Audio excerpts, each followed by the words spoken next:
Riteshu surabhira pipalayantam Lakshmi sahasra shatasamrama sevyamanam Govindamari purusham tamaham bhajami Venum kvanantam aravindam dalayatакsham Barhavatam samasitam buddhasundarangam Kandarpakoti kamaniya vishesha shobham Govindamari purusham tamaham bhajami Alola chandra kala sadvanamalya vamshi Radnangadam pranayakeli kala vilasham Shamam tribangalalitam niyata prakasham Govindamari purusham tamaham bhajami Angani yasya sakalendriya vrittimanti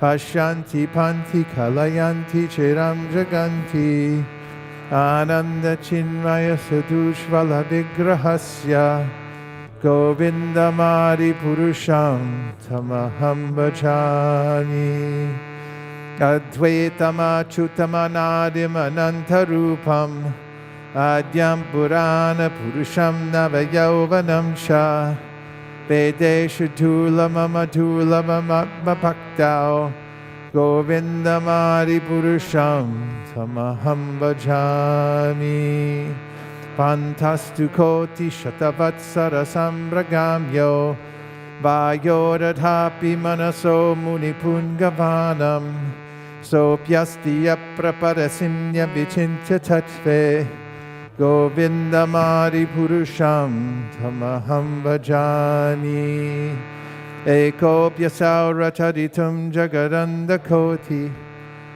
Chakshirasti jagadanda chayaya dantaha Andantarasta paramanu chayantarastam Govindamari purusham tamaham bhajami Yadbhava bhavi tatiyo manujasta taiva Samprapya rupa mahima shayanana bhusha Suktaryameva nigama pratitaistu bhanti Govindamari purusham tamaham bhajami Ananda chinmaya rasa pratibhavitabis Tabirya eva nijarupa taya kalabhi Golokya eva nivasasya kilama bhuto Govindamari purusham tamaham bhajami Premanjana chudita bhakti vilochanena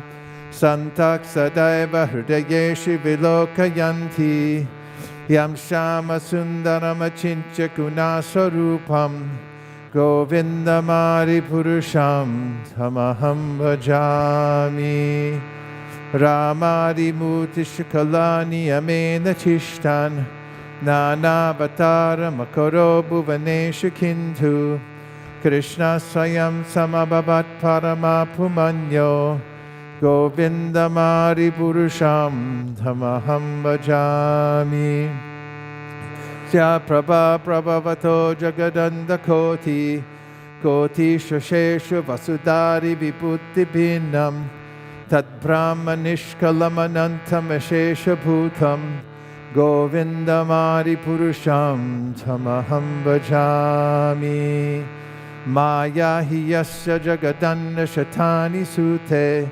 Traigunyatad vishaya veda vitayamana Sattva valambi parasatvam vishuddha sattvam Govindamari purusham tamaham bhajami Ananda chinmaya rasatmataya manasu Ya praninam pratipalam smaratam upetya Lilayatena bhuvanani jayatya chastram Govindamari purusham tamaham bhajami Golokanamni nichatamni taleta tasya Devi mahesha haridama suteshu teshu Te te prabhavani chaya vihitascha yena Govindamari purusham tamaham bhajami Jishti Sthiti Pralaya Sarana Shakti Rekha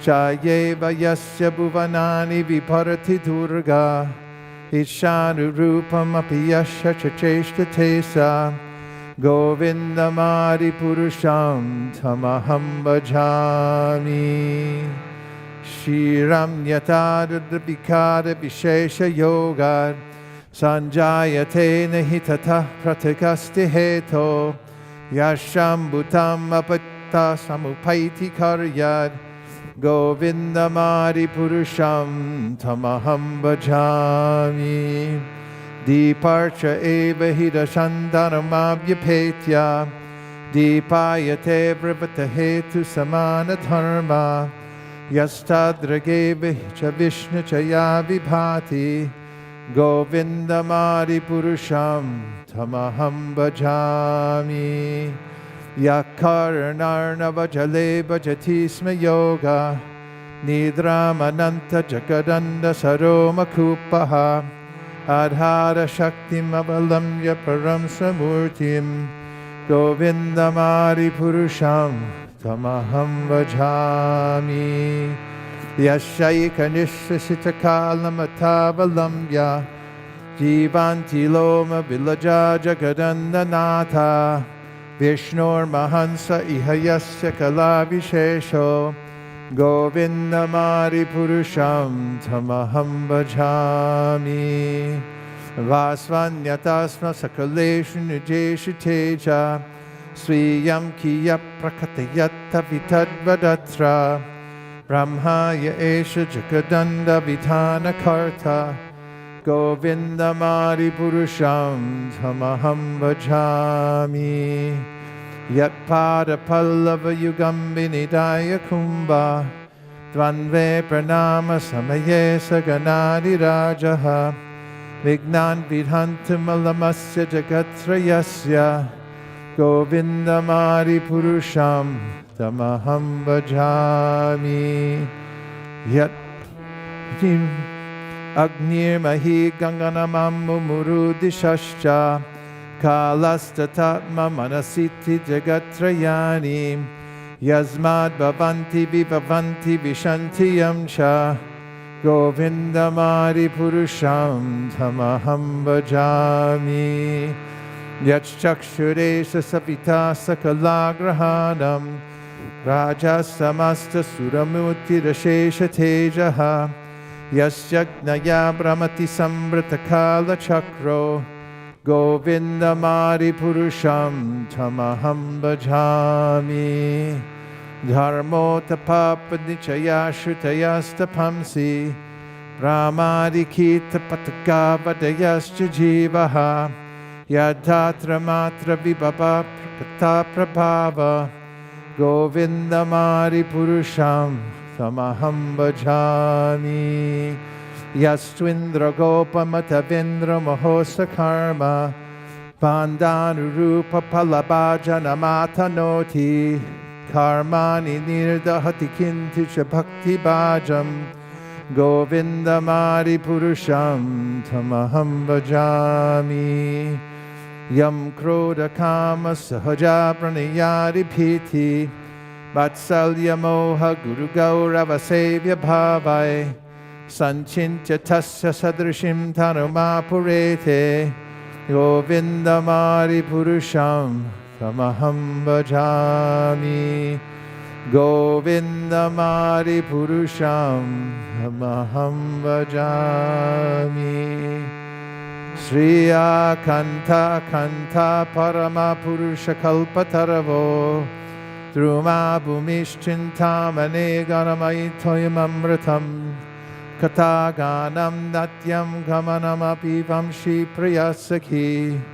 Chidanandam Jyoti Paramapi Taraswadyam Apicha Sayatra Shirabhi Sravati Surabhi Vyasya Sumahan Nime Sardhyakyo Vavrachati Nahiyatrapi Samayaha Bhaje Shweta Dvipam Tamaham Iha Golokamitiyam Virantaste Shantakshiti Virala Charakatipaye Ato Vacha Mahavishnur Bhagavantam Prajapatim Brahman Mahatva Vijnane Prajasarge Chachinmati Panchashlokim Imam Vidyam Vatatatvam Nibodame Prabhude Jnana Bhaktivyam Mayananda Chinmayi Ude Tunitama Bhaktir Bhagavat Prema Lakshana Pramanais Tatsharacharais Tadabhyasher Nirantaram Bodhayanatmanatmanam Bhaktimapyutamam Labe Yasya Shreyaskaram Nasti Yaya Nivritumapnuyat Yasarayati Mameva Bhaktim Tameva Sadayet Dharman Manyan Parityaja Mamekam Bhaja Vishwasan Yadrishi Yadrishi Shraddha Siddhir Bhavati Tadrishi Kurvan Nirantaram Karma Loko Yam Manavartate Tenaiva Karmana Dhyayam Mamparam Bhakti Michyati Aham Hi Vishwasya Characharasya Bijam Pradhanam Prakriti Pumamsha Maya Hitam Teja Idam Vibarshi Vide Videhi Tomato Jaganti Ishvara Parama Krishna Sakchidananda Vigraha Anadiradir Govinda Sarvakarana Karanam Iti Sri Brahma Sangita Sampurnam Hari Om.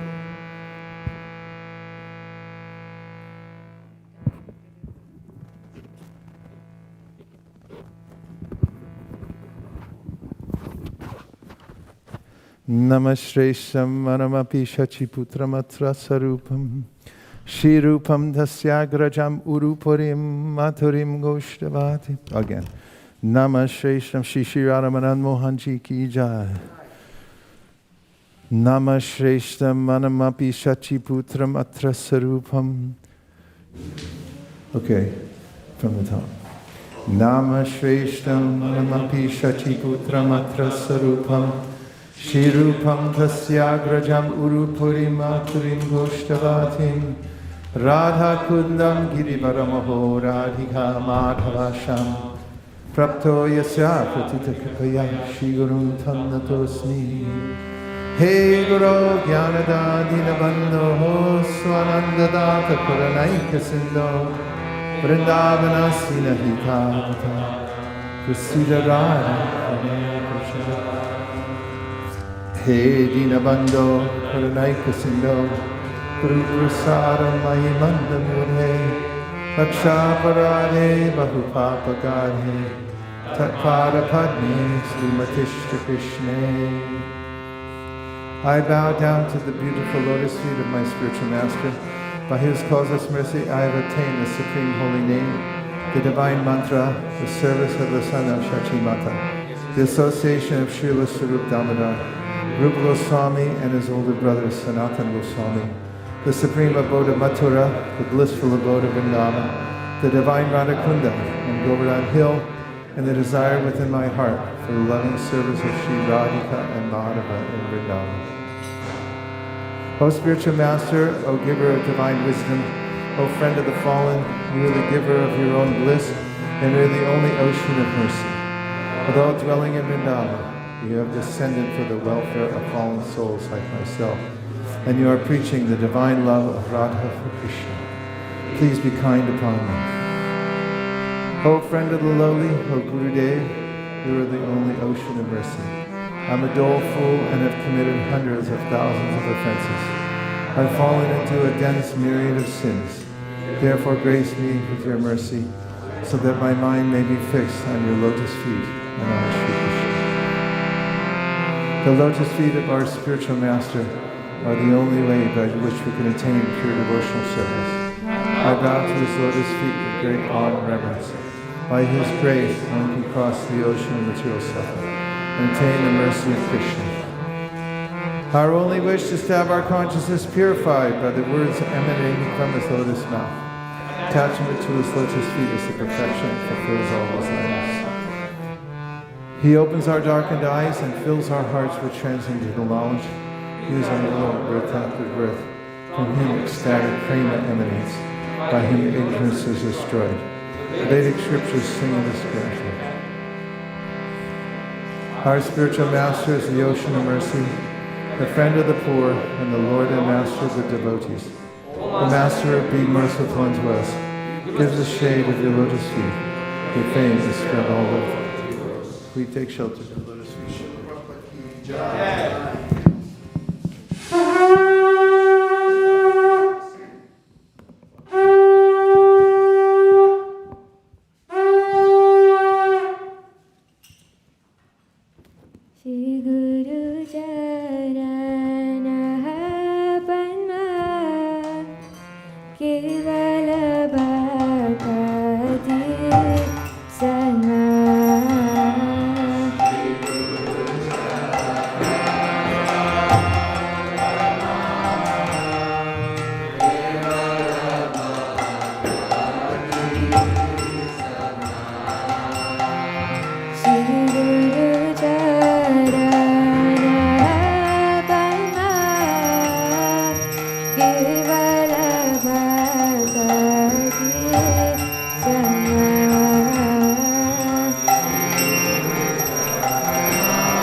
Jayam Vishnupad Paramahamsa Parivrajakacarya Ashtotara Sutta Shri Srimad Abhay Charanarvinda Bhaktivedanta Swami Srila Prabhupada Ki Jayam Vishnupad Paramahamsa Parivrajakacarya Ashtotara Sutta Shri Srimad Srila Bhakti Siddhanta Saraswati Goswami Maharaj Ki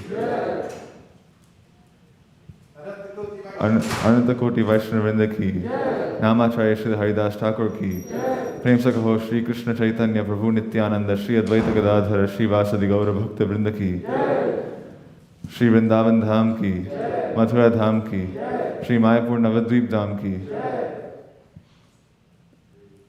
Jagannath Puri Dham Ki Bhakti Devi Ki Tosi Marani Ki Grantaraj Srimad Bhagavatam Ki. All glories to the assembled devotees. All glories to the assembled devotees. All glories to the assembled devotees. Gaur Premanande. Hari Hari.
Welcome, everyone.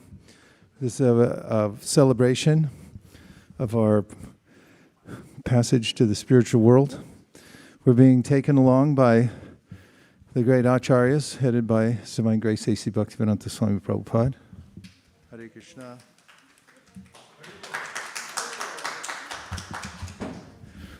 Special mention of the garland makers who live directly in the spiritual world. They've already gone back to Godhead. Thank you, everyone, for joining us here online and in the live studio audience. We're going to sing a song about the spiritual world written by Srila Bhaktivinoda Thakur. Srila Bhaktivinoda Thakur is the great acharya. Acharya means the teacher who establishes the principle of devotional service so that everyone can follow it. He lives it himself, and then he teaches in ways that everyone can practically follow the high-minded philosophy of Krishna consciousness. In the case of Srila Bhaktivinoda Thakur, he took the sometimes somewhat complex writings of the Goswamis, philosophically complex, at least also in Sanskrit, which most people commonly did not know in Bengal. And he rendered it into simple Bengali songs. And these songs have what's called dvani, or an echo, so that one actually feels the spiritual world and also hears the names of Krishna. Namanyanantasya, there's unlimited names of Krishna, and they're included in the songs. And then one also miraculously is able to experience the heart of the Acharya, Srila Bhaktivinoda Thakur in this case, who wrote the song in a particular mood.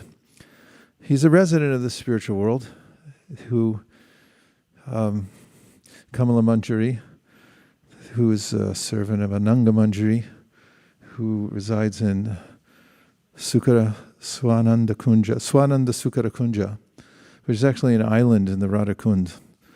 He has a place, does Bhaktivinoda Thakur, in Navadvip that we visit every year. That's a place of his bhajan and samadhi, where he wrote over 100 books and envisioned the Adbhuta Mandir, the place of Lord Chaitanya's appearance, and also a marvelous temple that would attract people from Russia, Japan, America, Italy, everyone together dancing and singing Jai Sachinandan. We actually experienced that one year in 1975. All the devotees, such that they were at the time, from all over the world, joined together there in Mayapur, and we went in a huge procession. There's pictures of it down the road outside of Mayapur, chanting Jai Sachinandan, with Achyutananda Swami leading. And so this was the dream of Bhaktivinoda Thakur. He not only lived simultaneously in the spiritual world and this world, but also had a heart which was full of compassion for fallen conditioned souls. Therefore, he wrote in one of his songs, Jive Doya Krishna Nam Sarvadharmasar. The essence of all religious principles is to show mercy to the jivas by loudly, widely spreading the holy name so they can take advantage of it. That's a good occupation. It's good work if you can get it. If you can get a job in Bhaktivinoda Thakur's company, then you're set for life. The pension is unbelievable. So we'll sing this. We'll sing this song, which Srila Prabhupada sang every day, and also once in Mayapur while we were there. It was 1975 again, and Prabhupada began to sing this song, and he was stunned. He couldn't continue. He just stopped singing, and nobody knew what to do, because there was just silence, pin drop silence, if you can imagine that in India, in a full temple room. And then Hansaduta, Prabhu, started singing the Maha Mantra, and Prabhupada came back to consciousness. He didn't very frequently do that. He restrained himself, but that time he couldn't help it. And so we can remember how powerful this song is. It connects us to Bhaktivinoda Thakur. It has the dhvani of the spiritual world. It goes right into our hearts. Jaya Radha Madhava Jaya Kunja Bihari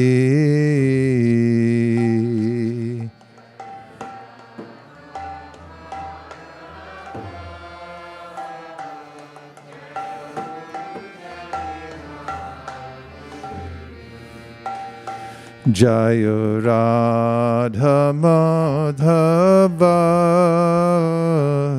Jaya Kunja Bihari.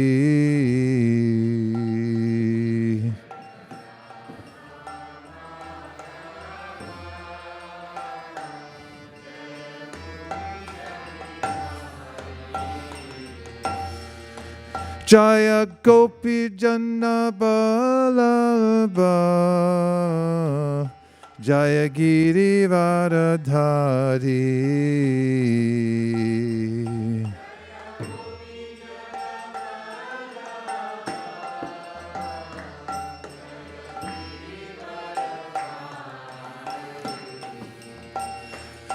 Jaya Gopi Janna Balabha Jaya Girivardhari.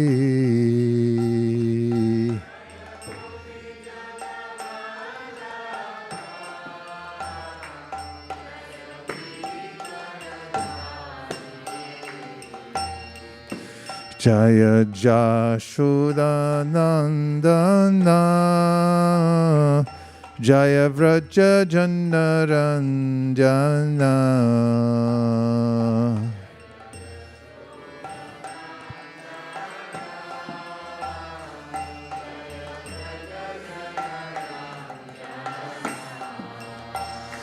Jaya Yashoda Nandana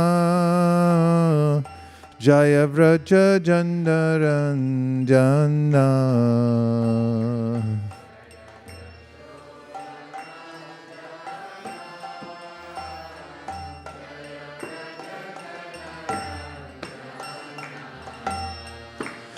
Jaya Jamuna Tiravanachari Jaya Kunja Vihari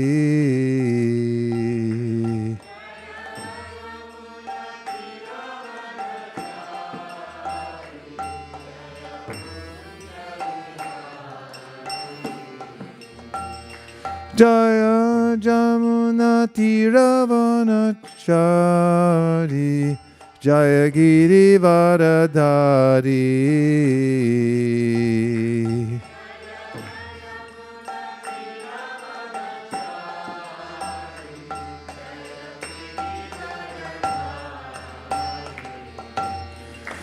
Hare Krishna Krishna Krishna Hare Hare Hare Rama Rama Rama Hare Hare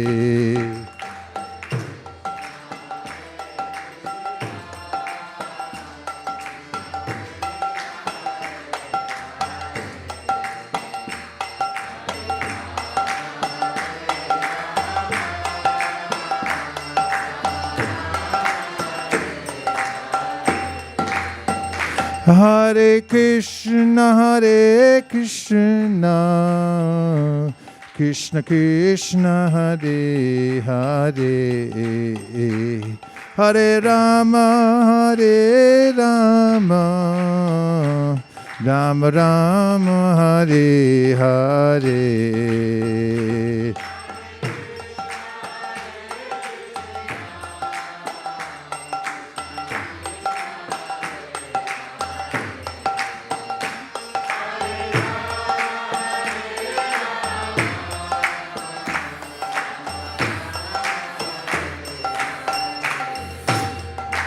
Hare Krishna Krishna Krishna Hare Hare Hare Rama Rama Rama Hare Hare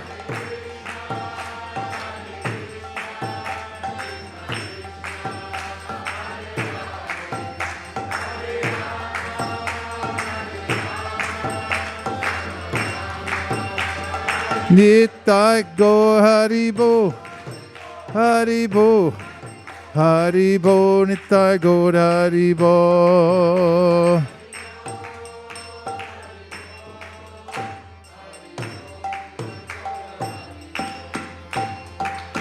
Nitai Gaura Premanande Shri Harinam Sankirtan ki Shri Harinam Mantra ki Shri Harinam Prabhu ki Go Premanande Nitai Gaura Haribo Haribo Haribo Nitai Gaura Haribo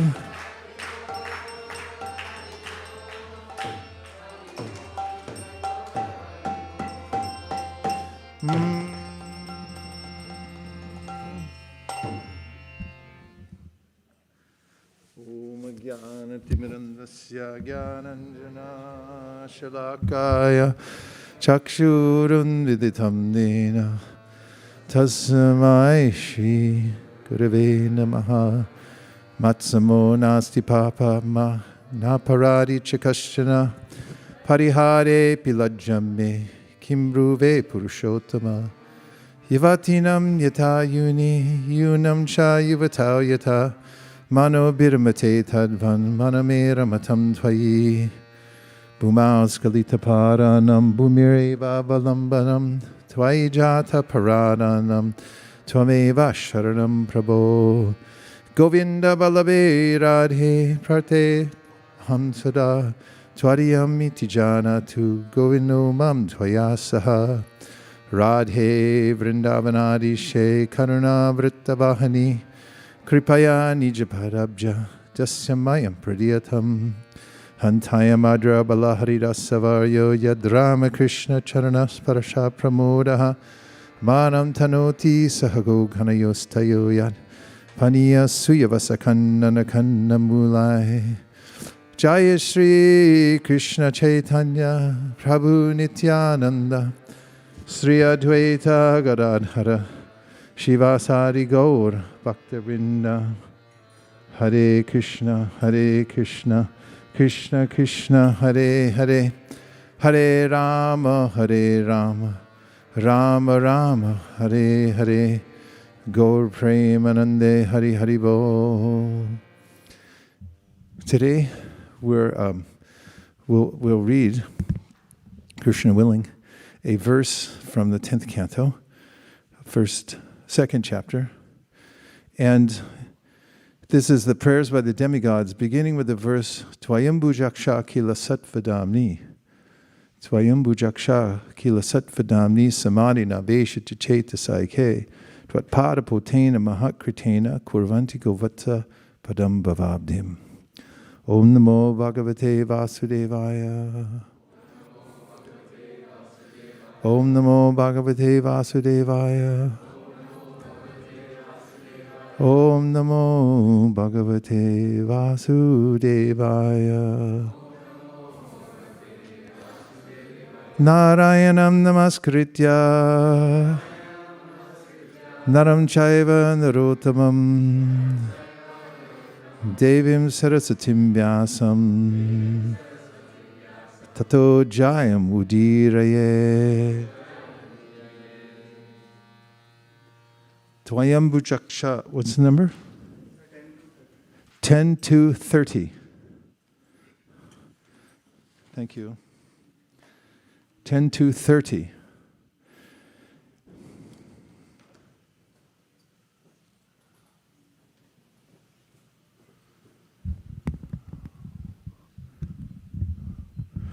So the first word in the verse is twayi. So please repeat, twayi. In you. So they're speaking to Krishna. Who's speaking? It's the demigods.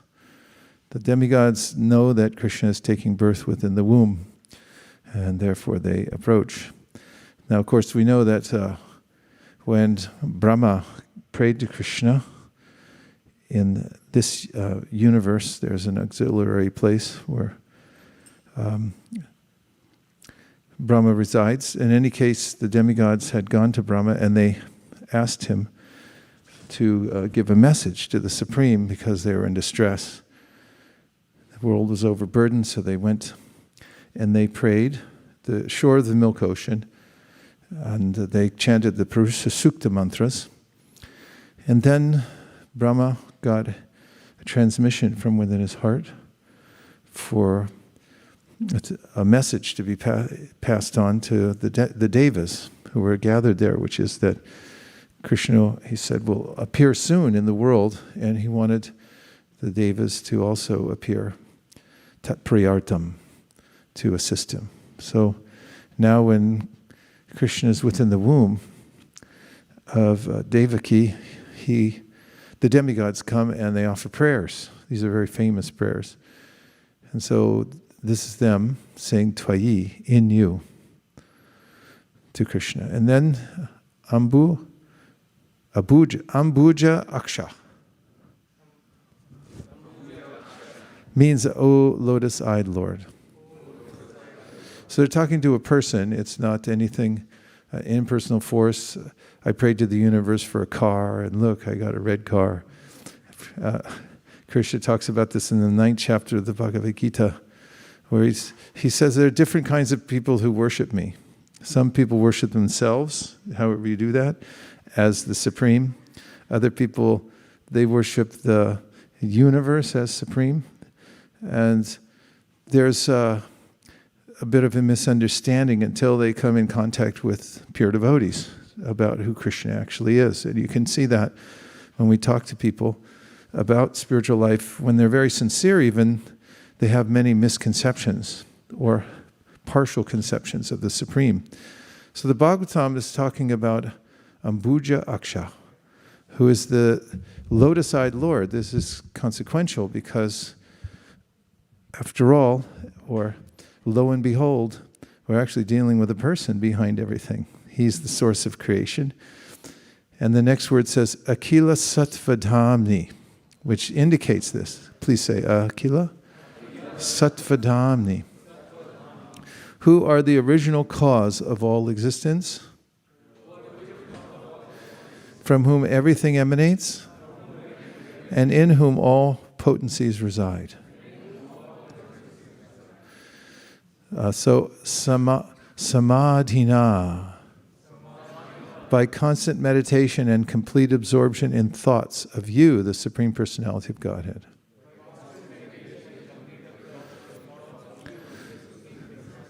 So now we know where to place our attention. It's on the lotus-eyed Supreme Personality of Godhead. This settles all disputes.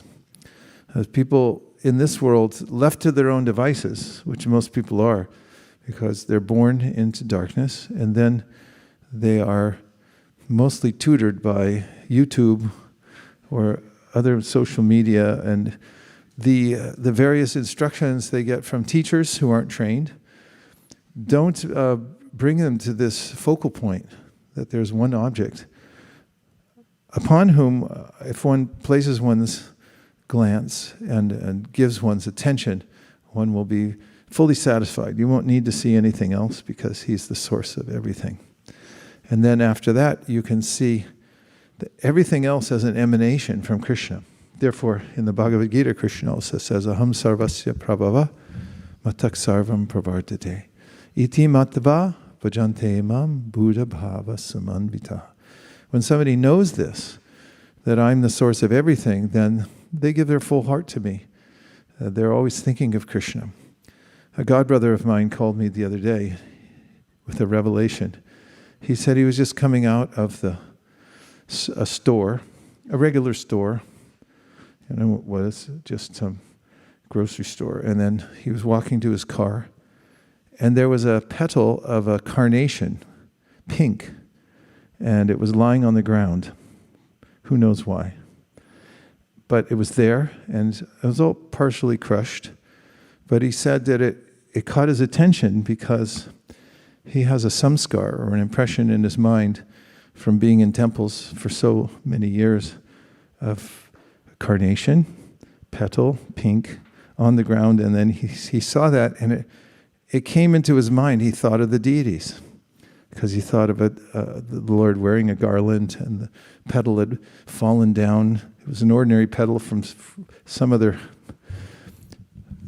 kind of, that was being used for some other kind of purpose. But that's what it reminded him of.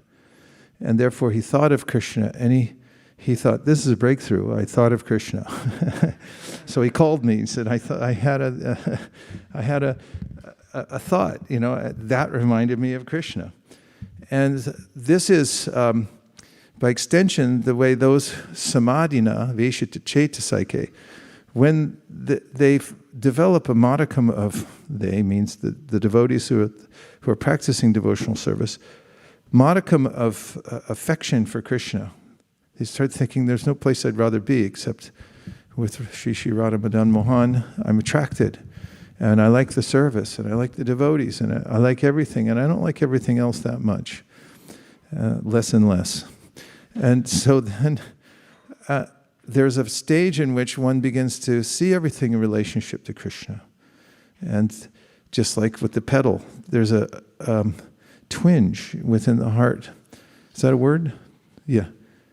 Of love. feeling, like udipana.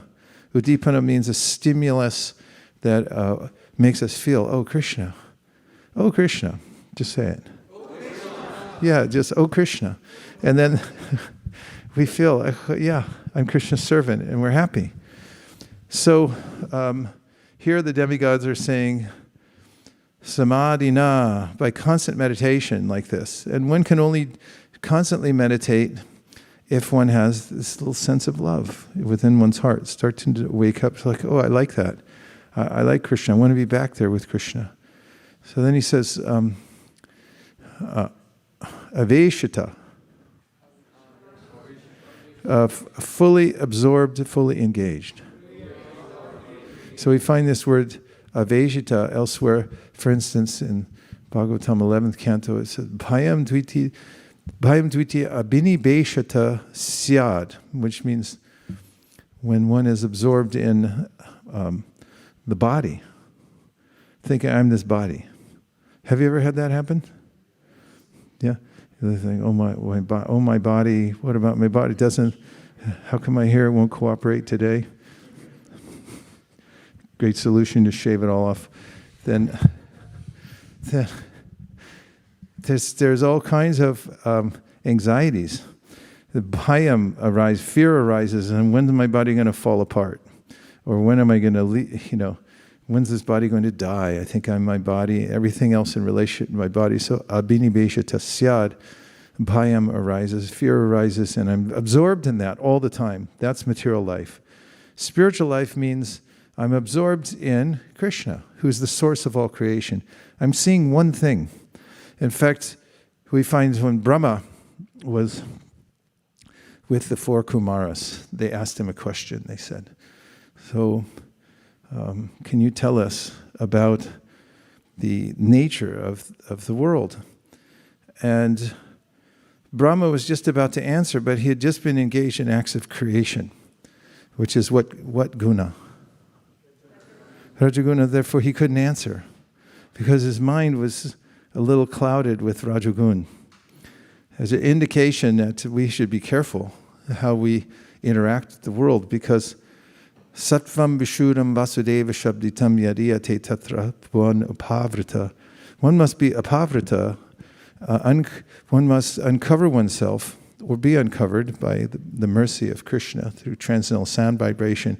Anavriti Shabdat means you can become uncovered by a transcendental sound vibration. Otherwise, there's this way in which we can't see Krishna, but Sattvam Vishuddham Vasudeva Shabditam. As soon as we come to the Shuddha Sattva platform, that means that we can see Krishna. There's no impediment to seeing him at all. So Brahma couldn't answer the Kumaras, and at that time, a very interesting incarnation of Krishna came on the scene.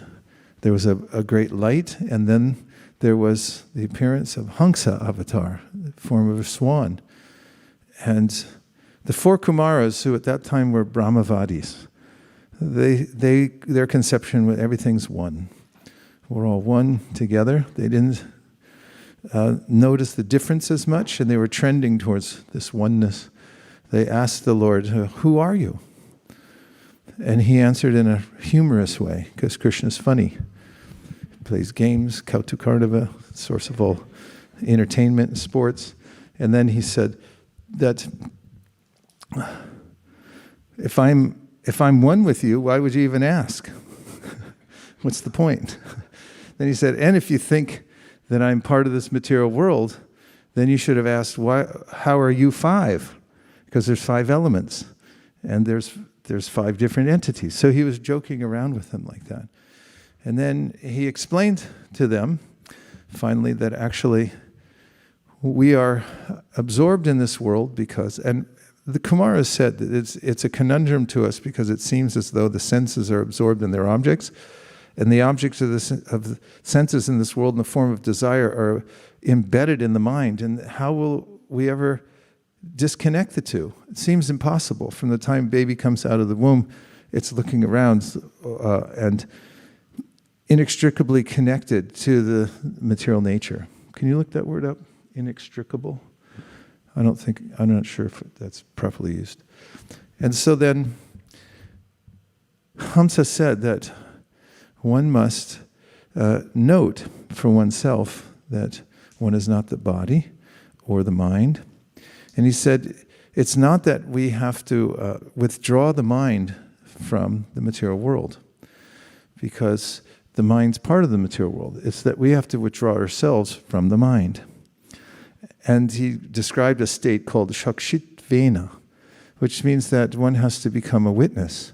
As Krishna mentions in the Bhagavad Gita, he says, Naiva kinchit karomiti yukto manyete tatvavit pashyan shrinvan swasan jigran ashnan gachan swapan swasan pralapan vishwanan grinnan unmishan nimishan napi indriyan indriyarteshu vartanta iti dharayan. That a person in the divine consciousness moves about the world, and even though he or she is accepting things, handing things out, opening or closing the eyes, breathing barely, or evacuating, digesting, he or she's thinking like, I'm not doing anything. It's going on by the material nature, and therefore that person is a state of shakshitvena, witnesshood. And Jiva Goswami comments and says that devotional service starts at this position. When we are fully aware, I'm not my body, I'm engaging in service to Krishna as a spiritual entity. So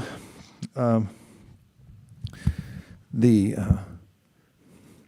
process of becoming absorbed in Krishna, or disengaged from the material world, disengaging oneself from the material world, means aveshita, becoming absorbed in the process of devotional service. Means once we're absorbed in the process of devotional service, then very naturally we can become detached from the ways in which the senses interact with the material world. Is everyone okay? Chaitasa, inextricable. I said that the living entity is inextricably something. So inextricable is an adjective. It means impossible to disentangle or separate. Oh, that works. We're inextricably connected to the material world, seemingly. But actually we have nothing to do with it. So we have to come to this state of shakshitvena.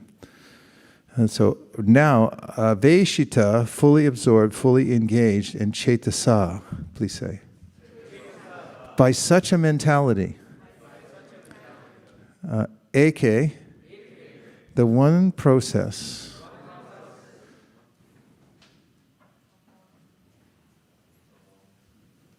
of always thinking of your lotus feet.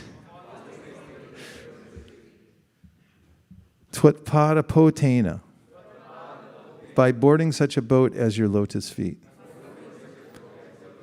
Mahatkritena, by that action which is considered the most powerful original existence, or which is executed by Mahajanas.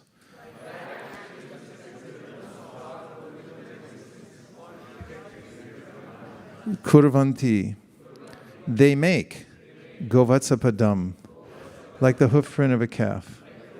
Bhava Abdim, the great ocean of nations.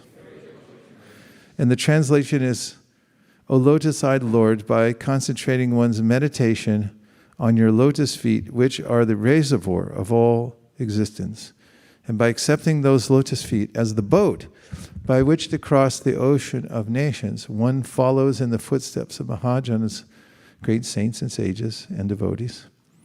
By this simple process, one can cross the ocean of nations as easily as one steps over the hoofprint of a calf.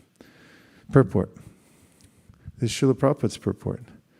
The true mission in life is to cross the ocean of nations of repeated birth and death. Those in the darkness of ignorance, however, do not know this mission.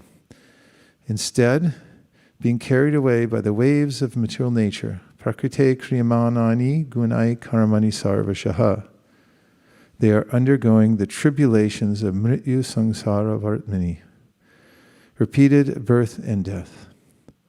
But persons who have achieved knowledge by the association of devotees follow the Mahajanas, Mahatkritena, What is the phrase used to say follow the Mahajanas?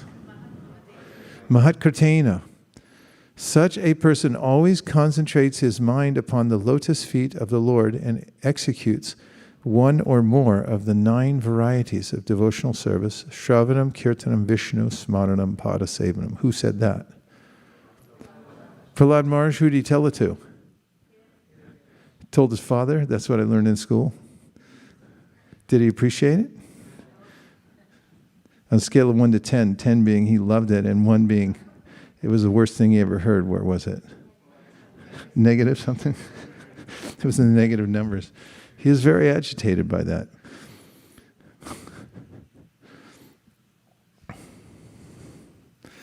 Sorry.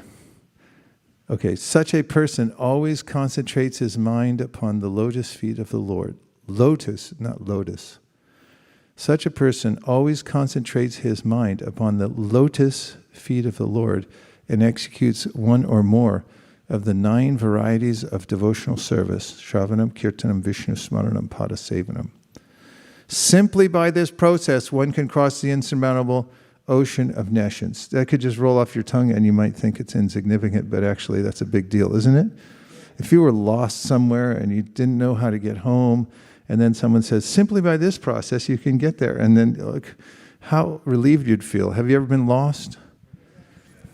In a big city somewhere? Did you like it? It's horrible. So we're lost in the material world, and this is the way to actually go back home, back to Godhead. Devotional service is powerful and in any form. Shri Vishnu Shravane Parikshirabhavad Vaisesika Kirtane. Who knows that song?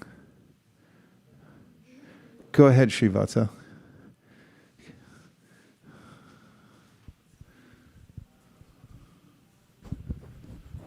Shri Vishnu Shravane Parikshidabhavad Vaisesika Kirtane Prahlada Smarane Tadangri Bhajane Lakshmi Prithu Pujane Akrurastva Bhivandane Kapipatir Dasyetha Sakhirjuna Sarvasvatmane Vedane Balirabhut Krishnapti Shampara.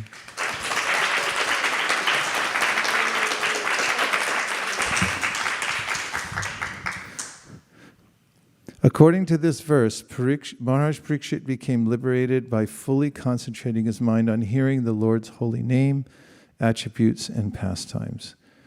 What 3 things did he hear? Names, attributes, and pastime. What is an attribute? What does attribute mean? It's a noun, right? Quality. Quality? Who was that? It sounded like Hansapriya. She's all pervading. At ISV, definitely. Okay. We lost our mic. We need another mic up here. We'd like to lease one for the front row. Attributes can be used as a verb, and so that means regard something as being caused by someone or something, and can be, and then plural nouns is just attributes, a quality or feature regarded as a characteristic or inherent part of someone or something. Okay. Where does it come from, please? It comes from Latin, ad tribure, to assign, then attribure, and then Old French combined with Latin, attribute, attribute, allotted, and then attribute is noun. Assigned. Okay, so then we have 3 areas in which to think of the Lord. Names, attributes, pastimes.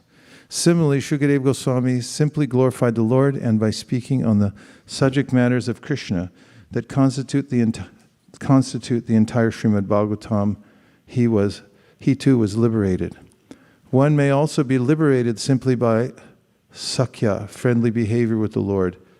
Prabhupada mentions in the Nectar of Devotion that one of the ways in which to make friends with Krishna and be friendly toward him is to teach Krishna consciousness to others. So those of you who are doing outreach, distributing books as an example, it's a way to become friendly with Krishna. Such is the power of devotional service as we learn from the examples set by the Lord's many pure devotees. Swayambhur Narada Shambhu Kumara Kopilo Manu Prahlado Janako Bhishmo Balir Vayasakir Vayam. We have to follow in the footsteps of such devotees. For by this one easy process, one can cross the great ocean of nations, just as one might cross a small hole created by the hoof of a calf. Here the Lord is described as Ambujaksha, or lotus-eyed. By seeing the eyes of the Lord, which are compared to lotus flowers, one becomes so satisfied that one does not want to turn his eyes to anything else. Simply by seeing the transcendental form of the Lord, a devotee is at once fully absorbed in the Lord in his heart. This absorption is called samadhi. Dhyana vastita tadgatina manasa pashanti yam yogina. A yogi is fully absorbed in thoughts of the Supreme Personality of Godhead, for he has no other business than to think of the Lord always within the heart. It is also said, Samashutaye padapalava plavam mahatpadam punya yasho maradehe Bhavam buddhir vatsa padam param padam padam padam yadvipadam natesham. For one who has accepted the boat of the lotus feet of the Lord, who is the shelter of the cosmic manifestation and is famous as Murari, the enemy of the demon Mura, the ocean of the material world is like the water contained in a calf's hoof print. His goal is Parampadam, or Vaikuntha, the place where there are no material miseries, not the place where there is danger at every step. This process is recommended here by authorities like Lord Brahma and Lord Shiva, Swayambhu Narada Shambhu, and therefore we must take to this process in order to transcend nations. This is very easy, for we must follow in the footsteps of great personalities, and then success will be possible. In regard to the word Mahatkritena, it is also significant that the process shown by great devotees is not only for them, but also for others. If things are made easy, this affords facility for the person who has made them easy, and also for others who follow the same principles. The process recommended in this verse for crossing the ocean of nations is easy not only for the devotee, but also for common persons who follow the devotee. Mahajano yena Katha sapanta.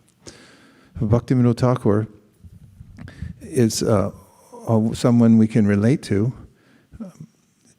His examples was that he worked. He had a family. He had over 10 kids. And then he had employment in the government of India. In fact, he was such a valuable employee as a judge that the government, in order to secure his employment, had put in a small train just for Bhaktivinoda Thakur to pick him up and take him to the courthouse, because he was on a tight schedule. And that train track, up till very recently, was there in front of Swananda Sukhada Kunj. This looks like a little toy train, almost. And would come right to his door. And they'd take him to the courthouse. He was expert at his work. In fact, he was legendary in that he had decided more cases that didn't come unraveled later than any other judge by far. So he was expert in his work. He had over 10 kids. And he also wrote over 100 books. Haribol. He took rest every night at 10, got up at 1 o'clock, and chanted 64 rounds, and then he would write and do other kinds of correspondence. A little later in the morning, he took a half a quart of milk and some chapatis, and then he'd go to work. And Bhaktivinoda Thakur writes in one of his songs, Grihe tako bane tako shada hari boli tako. Wherever you are, wherever you find yourself, you may find yourself in various situations in this lifetime. And it's like, how did I get here? Don't worry. Wherever you may be now, however you have gotten there, by the force of destiny, you can just follow this formula of Bhaktivinoda Thakur. Grihe tako bane tako means if you find yourself with 10 kids in a house, a big mortgage, whatever it may be, grihe tako bane tako, or you may have renounced it all somehow or other. He said, oh, forget this, and walked off in the forest and just wore some simple cloth, and you're a renunciate. Either way, he said, Shada Hari Bolidako. Your only business is this samadhi naveshita chetasaike. Fix your mind in samadhi on one thing, and the most important of all the ways in which you can do that is to chant the holy names of the Lord. So Bhaktivinoda Thakur set the example for the acharyas to live a life as a householder. We see many others are renunciates who live in the forest, but he lived at home most definitively. You have to be sort of present when you got 10 kids, or 12. It was maybe 11 or 12. You stop counting after 10. And then, of course, he also set the example that in having kids, his primary objective was to have a child that would spread Krishna consciousness all over the world. It would, as his words, be a ray of Vishnu. So he had prayed for that. Please let there appear in my family someone who can carry on the Gaudiya tradition, Lord Chaitanya's teachings to the world. This is a worthy prayer, and it's a way that those who are grihastas can do service, is to raise a child or children who are fully trained in Krishna consciousness and then can help others by spreading Krishna consciousness. So Bhaktivinoda Thakur did that. In fact, his child was born in Puri, Bimala Prasad Dutt, and because at that time Bhaktivinoda Thakur was in charge of the Jagannath temple, if you can imagine such a thing. I mean, 54 offerings a day and dealing with all the pandas. What scheduling. Ramananda, is he around? Is it hard to schedule? It's one of the hardest things you can do. I got a tour of the Pujari room in Hungary. The head Pujari, I talked to her for a few hours about how they carried on their activities there. And then there was this huge board. It was either a blackboard or a whiteboard, and it had the names of the devotees who would be doing service. It's good you came in today so early.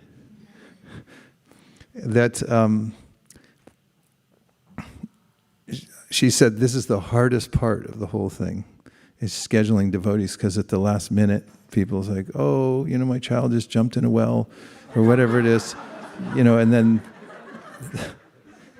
they can't come in, have to reschedule, bring somebody else.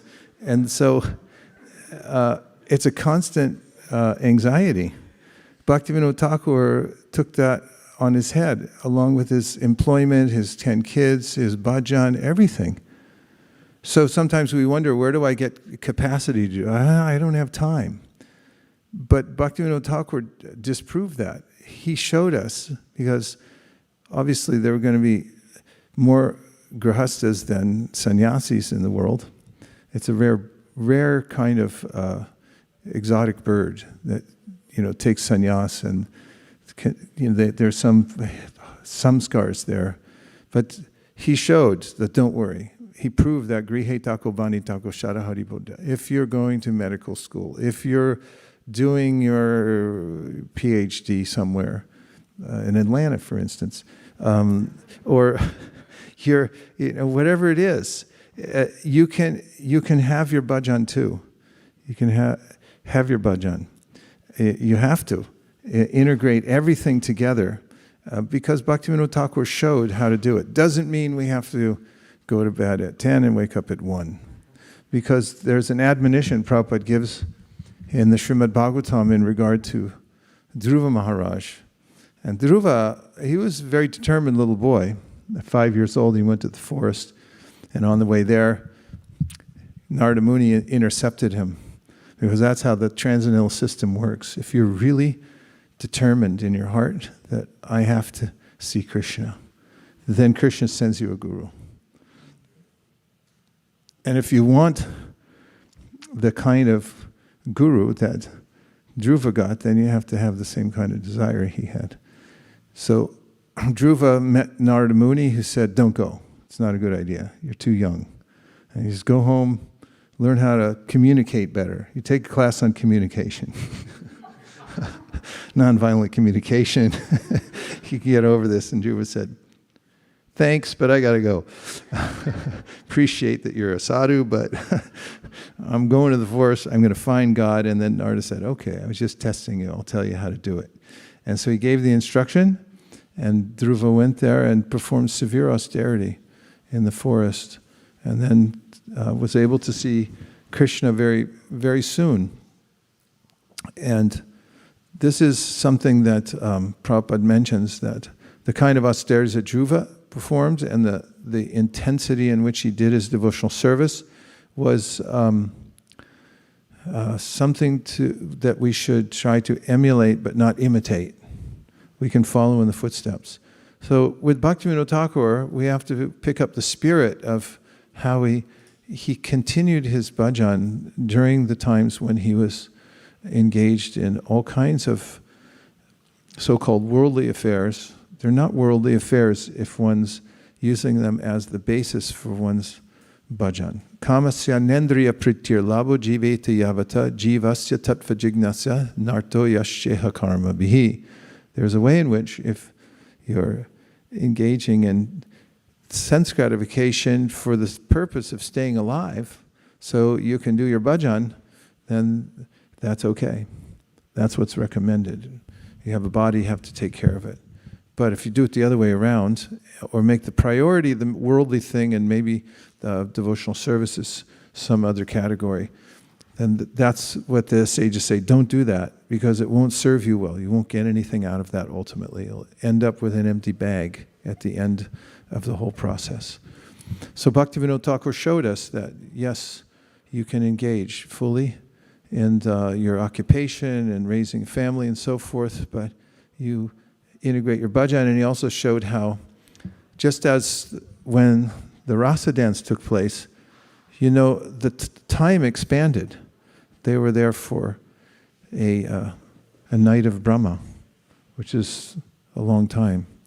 And Krishna can, if we have the desire, and we apply the principle, following the footsteps of the Acharya, Bhaktivinoda Thakur, we can apply it in our lives.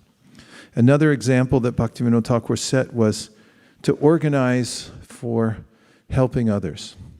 He made it a kind of a business to spread Krishna consciousness all over the world. He saw that people were suffering and that they needed to have the contact of the devotees and needed to get contact with the practice of Krishna consciousness. So he wrote out a business plan, and it was called the Nam Hut. And in it there would be various occupations, like any corporation. And then people would be sales people. They would go out and bring back others, and they would get a commission for bringing them in. They claim their commission, which would be what we were talking about before. You come closer to the Lord, you bring people in, and then you get the glance of Lord Nityananda. And your bhajan becomes more and more profound, which is what the devotees are looking for. And so Bhaktivinoda Thakur wrote this whole plan and then enacted it. And his son, who was Srila Bhaktisiddhanta Saraswati Thakur, took up the mood of his father he considered him his guru. And he took the same mood by innovating to develop an institution through which Krishna consciousness could be spread all over the world. And then that was taken up by Srila A.C. Bhaktivedanta Swami Prabhupada, who translated that into ISKCON, International Society for Krishna Consciousness. It uses the same elements. Notice that Prabhupada also took up the same mode of practice, of devotional service that Bhaktivinoda Thakur had. In other words, he would go to sleep for a couple hours, he'd wake up in the middle of the night, around midnight, and then all night long he would translate and chant, go for a morning walk, come in, greet the deities, have a little breakfast, do his correspondence, and then go about managing the movement. A couple hours of sleep only, and all for Krishna. So this is the Mahatkritena. It's what Padapotena Mahatkritena. If we analyze the Acharyas, especially Bhaktivinoda Thakur, whom we can relate to and follow in the footsteps of, then we can see how to conduct ourselves. And if we do, we try to follow his footsteps. It's okay to become a fan of Bhaktivinoda Thakur. You can become a fan. Just as people that become fans of, Bollywood stars, musicians, they wear the shirt around. Still people following certain rock and roll bands around the world, even as they're only skin and bones on the stage. In fact, I remember one of the groups had made a kind of a parody of this about 20 years ago when they were so old when they were doing it. One of their songs on the, MTV or YouTube was just, there's marionettes of people with, in bones they were singing. People have to follow someone. You're going to follow somebody. So find an acharya and become a fan. You can become a fan of all the acharyas, but especially Bhaktivinoda Thakur. And we can take into our hearts. Remember them. It's a protection for us. That's why it's a boat. The mind says, yeah, what's wrong with the material world anyway? Why don't I just hang out here for a little while? And this is dangerous, actually, because we're only here for a few years, and the association we take in will affect us very deeply. And if we take association with materialistic people, we eat food contaminated by materialistic people. We hear all kinds of noise coming from them, prajalpo. Then it goes in our minds, and then when we want to think of Krishna, we can't. It's very difficult. Somebody asks us a question, it's like, I don't know the answer, because my mind is contaminated. So better to be a follower of the great stars of bhakti, the great moons of bhakti. Become a fan of Bhaktivinoda Thakur. Join the fan club. And, you can wear a Bhaktivinoda Thakur pin. And of course, we also, we get, this flows down through the acharyaship of the various luminaries. Like Srila Prabhupada, obviously, he brought the mood of Bhaktivinoda Thakur to the world and of all the acharyas. And if that becomes our mainstay, our way of sustaining ourselves psychologically and in life, that remembering the acharyas, what did they do? As we said earlier this morning in the japa circle, shatovrite, follow their processes and do the best you can. You can't wake up at 10 or wake up at midnight or 1, then get some regulation and think, I'm following in the footsteps the best I can. I'm a little baby, I can barely walk, but at least I'm following footsteps. It's good enough. Pada potena mahatkritena, kurvanti kovatsa padam bababdin. That's the boat, because that's how you're following, that's how you're thinking. These great Mahajans are capable of taking us across the material ocean, and it's very practical because they leave the boat in the form of their instructions. Now let's have a little discussion. so everyone can feel awake and happy. Yes, Prabhu. Govinda. I've been practicing different names of, see which is the easiest to say in an emergency. Because Damodar Vamsidhari, I was like, Joe Jagannath. It doesn't come to me as easily. Govinda. Or Hare Krishna. Instead of, whoa. Hare Krishna. Hare Krishna. Prabhu, please go ahead. Hare Krishna. Oh, yeah. Hare Krishna Maharaj. So, as you were mentioning about the path to be followed by the Mahats, I was remembering the verse from Gita that yad yad acharati shreshtaha tat tat evataro janaha sa yad pramanam kurte lokah tat anuvartate. That whatever the great souls do and exemplify, that path is actually followed by the others in the world. And yeah, so it's very apt in this space. It's such an apt citation, Prabhu, as usual, from you, and thank you. Once Prabhupada was standing outside with a disciple after an outreach program, and it had been a long day. Prabhupada was maybe tired, and they were waiting for a car to come pick them up, which was late in coming. And just along the street, there were some seats outside for a kind of a bistro restaurant type of thing. I don't know what a bistro is. Is a restaurant kind of thing. Okay, so it was a bistro. And then there were seats and tables. Nobody was there at the time, or maybe a few people here and there. And so the well-meaning disciple said, Prabhupada, would you like to sit down waiting for the car? We're not sure when it's going to come. And Prabhupada said, what is this place? And they said, it's a bistro. What's a bistro? What do they do there? They eat this, that, and they drink tea, and I can't sit there. This was not that we have to become big fanatics or anything, but Prabhupada was setting an example, because they said, if I sit there, then maybe someone will make the assumption he's sitting in the bistro or something. And so it's a responsibility to be a devotee, to set an example for others, and those who take that responsibility have to be careful the way they move about in the world. The acharyas are careful because they know everyone's watching them. And we have to do that too. We have to be aware of the fact that people, even peers, might be watching. And if you give tacit permission to dependents or to friends, that it's okay to talk nonsense or to eat some, bogus thing. It sounds like original ISKCON language.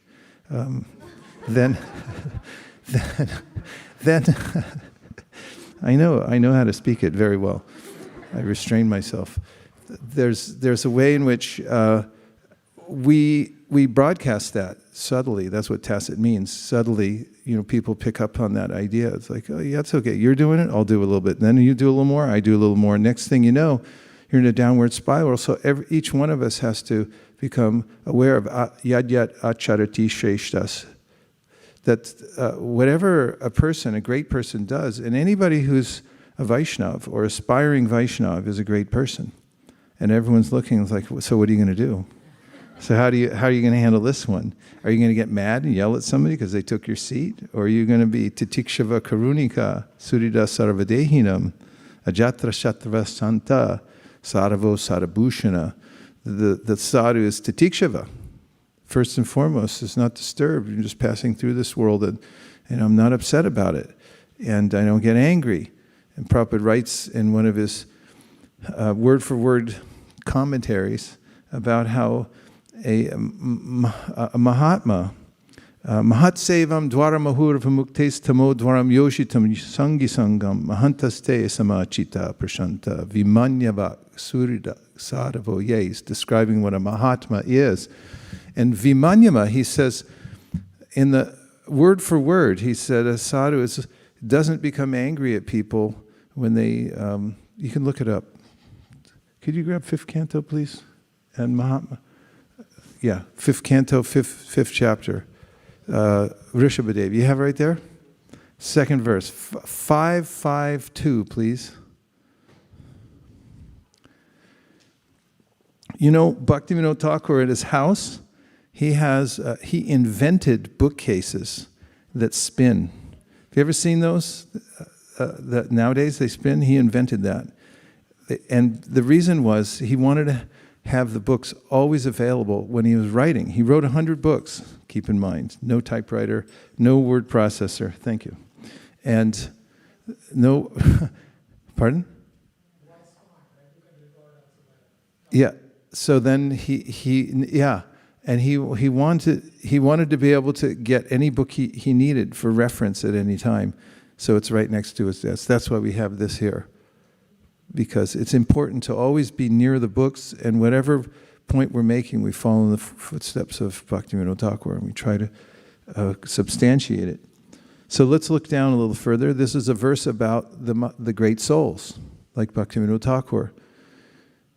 So, Mahatsevam, service to the spiritually advanced persons called Mahatmas.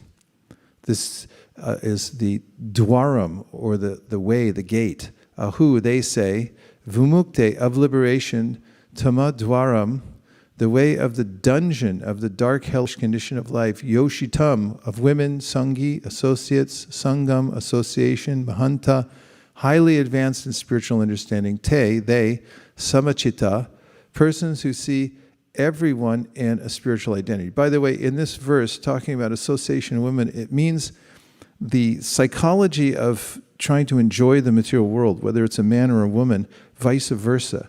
It's not talking about those who are Vaishnavas, but it's talking about the way in which we're held in the material world by the attraction between thinking, I'm my body, that person's their body, and maybe I'll be happy if we're together.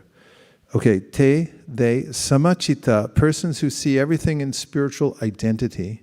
Prashanta, very peaceful, situated in Brahman or Bhagavan. And here it is, vimanyavak, without anger, one must distribute Krishna consciousness to persons who are hostile without becoming angry at them. Do you like that? Well, give a little love then. Surida, well-wishers of everyone, sadhava, qualified devotees without abominable behavior, yea, they who. So this verse talks about the great souls, and they're vimanyava. They don't become angry even if somebody's hostile towards them. So we have to set that example. And it's one of the practices of going out and preaching and not becoming angry at people when they become hostile towards you. Okay, yes. 1, 2, 3. Oh, 1, 2. Thank you. Thank you, Prabhuji. That was profound and truly the ultimate goal. We become the company we keep. So, and we can be disturbed by the association. I think it's in chapter 2, I think, Sukham Dukham Dhiram Sumrityatapa Kalpate. So if we are to get that highest goal of bliss, we must keep that mental steadfastness. My question is, for people in family life, where you have spouses and you have kids, and then they have associations, and we are socially required to intermingle with that, and clearly some of those associations are not in line with what we are trying to progress towards. There is some disturbance of our energy. How to best tackle that? Although we try to keep our mental state stronger and steadfast, but it is very difficult to keep the associations completely clean as we are trying to do here. Please help. Thank you. Well, we do our best. In any religious tradition, people have the same conundrum. Like, how are my kids going to grow up as good Catholics? Let's start Catholic schools. Where do you think Catholic schools came from? People said, my kids got to learn the catechism. And where are they going to learn it? In school. And we're going to, have communion and everything like that. And so those who are serious about spiritual life form communities. That's what this community is for. And then we try to, at every corner to offer facility so that kids and we ourselves can be in association of devotees. Of course, it may not be complete, so one has to fortify oneself as much as possible because we will intermingle with the world one way or another. However, if one is fortified by good association, especially by having friendships in Krishna consciousness, where we feel bound by love, because intellectually, somebody can change our mind, but if we love the devotees we're with, and we think the world of them, then when we go elsewhere, if somebody makes a suggestion or there's some errant behavior, then, not errant because that's what they do, but it's more if there's some behavior that is retrograde to Krishna consciousness, then the devotee thinks, oh, that's not the way. And he or she is protected even by moving about the world, even when moving about the world. So we have to take it. We have to fortify our sanghas and our communities so that we have facility to develop Krishna consciousness, and then also ways of processing things that we experience in the world. So when devotees go out into the world, then they have a place to come back to talk about it. Like, how did it go? How does it compare? How do I answer this? Etc., etc. Hare Krishna. Okay. Oh, you did have a question, or was it? Okay, so that I was right the first time. 1, 2, 3. Go ahead. Hare Krishna Maharaj. Maharaj, I really like the point actually which you mentioned. If you bring the devotees to Krishna, you get a chance to see Krishna as well. I think I was thinking that when we really love someone, you always find an excuse to go and see the person. So I think this is a good profession. When we, with the Krishna is unlimited, there's no fear, somebody else is going to see the same person. So, one can really, glorify the person and then attract the another person about Krishna, and Krishna would be more pleased, and you get a double bonus, So it was very profound for me. You definitely get a bonus. Krishna says in the Bhagavad Gita, there's no one more dear to me than the person who's teaching the Bhagavad Gita to the devotees. And he says, I guarantee you devotional service if you do this. So if you find out that Nordstrom is still open, is having a 100% off sale on Tuesday, you don't go on Wednesday. You try to figure it out. Okay, Prikishori, could you find his daily schedule? So I had a comment and a question. So when you were speaking about the life of Bhaktivinoda Thakur and how busy it was, even compared to our lives right now, I remembered a quote that you always share, which is, it's not time, it's taste. And my question was around when you brought up the pastime of Dhruva Maharaj. And when we study his life, even though we can't practically imitate in any way, we see that as a Kshatriya, he had his passionate nature or in his heart was awakened when he was spoken to like that by his stepmother, and that was what gave him the impetus to go and look for Krishna after his mother instructed him. On the other hand, we're taught and we learn that true bhakti or devotional service should be ahaitikya pratihata, without any cause and without any interruption. So what is the proper understanding? Because sometimes how will we ever develop the taste to approach Krishna only for the sake of Krishna consciousness? And that's a certain taste in of itself. But we see even Dhruva Maharaj, his main impetus was to go for a certain supposedly material benefit. Yeah, what an important question.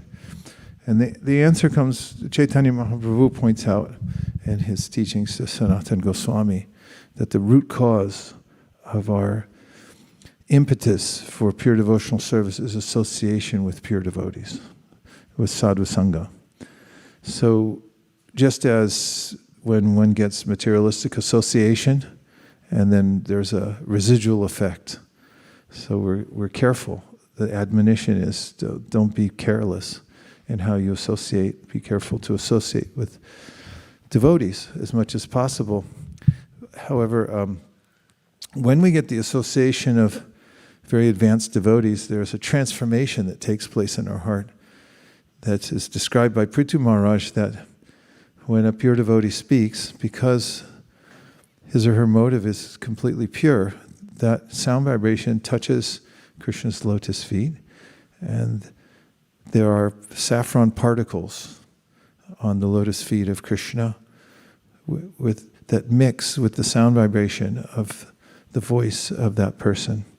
And then when the sound vibration enters our ears, then we experience a change of heart. So even karmakandis it's mentioned in the section of Prithu Maharaj, or in the section of the Nava-yogendras. Kavi, Havi, Antariksha, Prabodha, people in Avrihotra, Karbhajana, Jumala, and Avrihotra. Sri Antariksha. Did I say Sri Antariksha? Saved the best for last. So the Nava-yogendras, they were traveling, and they met the, what was the king? Nimi. They met King Nimi, and King Nimi was doing some yajna, and then these sages came. Fire stood up. You're supposed to stand up when a great person comes in, because your life airs all rise. So the proof here, even the fire, they were doing fire yoga, and the fire stood up to offer obeisances to these sages. And then the king said, "Oh, please tell me." So if one is in some circle, like he was doing karmakanda, and then a pure devotee comes, and you have the opportunity, even for a little while, sadhu sangha sarva shastra koi, lava matra sadhu sangha sarva siddhi hoy, that you get association by hearing, then your heart can change. So Chaitanya Mahaprabhu advocated for this, that try to get association with advanced devotees. In fact, it's what Rupa Goswami says in his description of the various levels of devotees. He said how you should interact with them. And it goes, Krishneti yasya giritam manasadriyeta dikshasti che pranati bishta bhajantamisham shushushaya bhajana vignya mananyamanya nindari shunya hridamipsita sangalabhya. So the way you move about the world is when you hear somebody say, Hare Krishna, then in your mind you go like I offer my obeisance to that person. They can say Hare Krishna? That's not ordinary. Is it, Srivata? What proves it? What verse proves it in the Bhagavatam? That it's not ordinary. Thank you. Call a friend.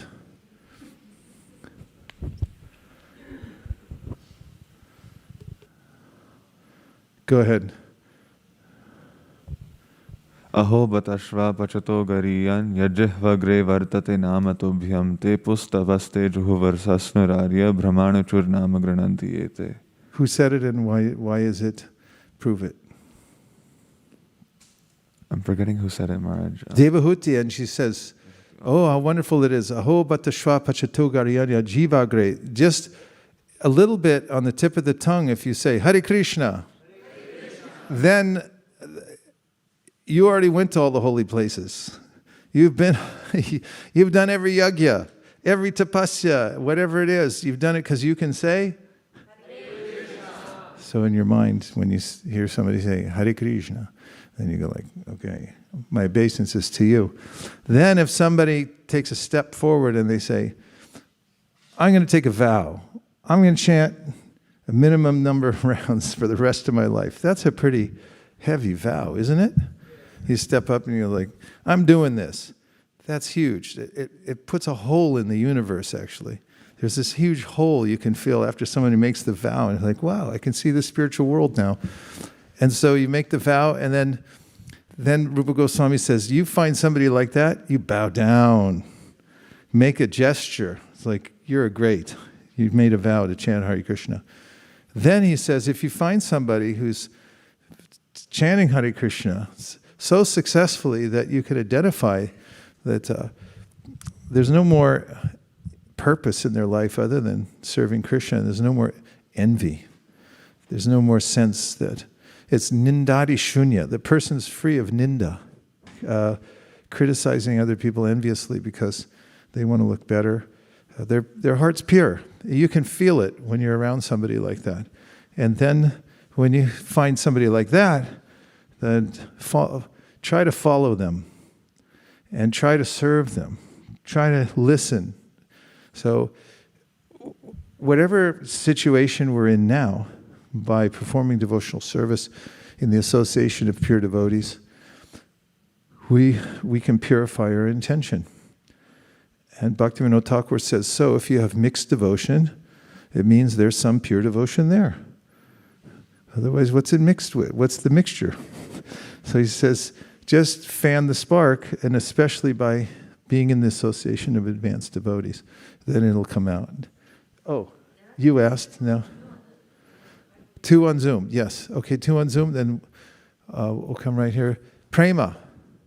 Hare Krishna, Hare Guru Maharaj, Krishna. Haribo. and to you. It's a comment in regards of what you said about Srila Prabhupada in the bistro. I heard one time that one guru was going out from like a bistro or a restaurant, and it was a little bit late in night, and the disciple came there and he saw him, and he said, "Oh, how my Guru Maharaj is so wonderful! He's so merciful! He's preaching in every place." So the point is that, of course, that we must be like exemplary, but the mood of the devotee, of the disciple, is always to see the Guru Maharaj in that way. So that's my comment. This is an excellent point, because I have to make an admission right here in public. I do go to bars. In fact, I take my disciples into bars also.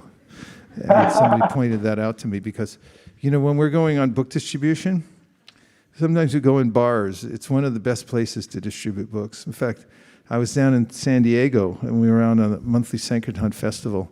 And there was about, I think, 7 or 8 of us, and we were just walking up this big street. I forget what it's called, but we stopped in everywhere. Car shops and, bistros. And then there was a bar. In the afternoon, people sitting in a bar. So one guy was leaning against the door on the outside of the bar, getting a little breather. And as we were walking in, he just looked at me and he said, "Here," and he gave me $20. And I asked, I just took it. We went in, we talked to everybody in the bar. It was fantastic. And of course, sometimes the bartenders, they're thinking like, "Hey, you're not taking all my tips here, are you?" Because people, they're like, "Sure, I'll give." And it's like, "Hey, wait a minute, I was going to get something." But it's generally one of the nicest places to go. Because then you feel like, well, this is Lord Nityananda's work. We're in a bar. So when we were leaving, I turned to one of the devotees. I said, "You saw that. The guy gave me $20. I didn't even say anything." He said, What was that about?" He said, he felt guilty. The devotee said, he felt guilty. He saw that we're coming in, and he realized the jiva is sitting there, and he thought, "I'm such an idiot. I'm sitting here on, Earth planet where I could go back to Godhead if I just applied myself. I could just actually be productive in any way. But here I am, leaning against a doorway in a stinky bar. And so I saw these people, I have to give them something. So it is said that if you see Lord Nityananda coming out of a brothel or a bar, then the devotee's glorified. Yay, he just liberated everybody inside. And so we can follow that process. When we're on book distribution. I'm sorry, please go ahead, Prema. Sorry, you made me remember we were in Argentina, in Buenos Aires, in downtown. It was like 6, 7 p.m. and we were with the Harinam Ruchi and Mahavishnu Swami, and we were dancing, and there was like a bar, and we get inside, we asked for permission, we get inside, there was a stage there, we went there, we chant Hare Krishna, everybody was happy, the books were flying there, and okay, that's Haribo. Okay. Oh, there's one more online? Maharaj, I just was thinking of comparison between a materialist and a devotee. Srila Prabhupada at a very advanced age, he was able to translate Srimad Bhagavatam. He was able to travel across the world 12 times. And he was able to establish so many temples and also initiate so many disciples. That is the power of a Vaishnava. That is the power of a yogi. But when you compare to a materialist who is habituated to eating, sleeping, mating, and defending, at the old age, you can see him, he's in the hospitals. He's diabetic, he has all kinds of diseases, diabetes, blood pressure, this and that. And there is absolutely, he wasted his life, all his life in frivolous activities, and his productivity at the end of his life is almost zero. So I was thinking, a devotee invests his time and energy in glorifying the Lord, hearing the glories of the Lord, and at the end we can see his productivity is, so much. So that's and the examples of Bhaktivinoda Thakur and Srila Prabhupada, these two examples give us into insight how we should conduct our lives, how we should lead our lives. We need to have some kind of a discipline, and we can see miracles happening at the end. Yes, Prabhu, that's a good point. We should think for that. It's a short ride. Someone last night was introducing me to speak and said, yeah, and he's in his 60s. And I thought, I am? Are you sure about that? And I just, you look down, you look up, next thing you know, your life's over. So it behooves us to follow the acharyas and become fully absorbed now. Because it's really hard to make up for it later. You have to do it in process, just like studying for a big exam. You think, I'll do it in the last day. It doesn't go in enough. You have to do it every day, little bit, every single day, and then hear it from make a bunch of mistakes before you walk in for the exam. And then you can really feel confident about it. So, such an excellent point, and we can see in the lives of the acharyas how they become youthful, actually, in their old age. You look at them and you see their bodies, they're not material. They look like prasadam. And the way they speak, the way they interact, the way their stuff is. I mean, Prabhupada's clothes are otherworldly.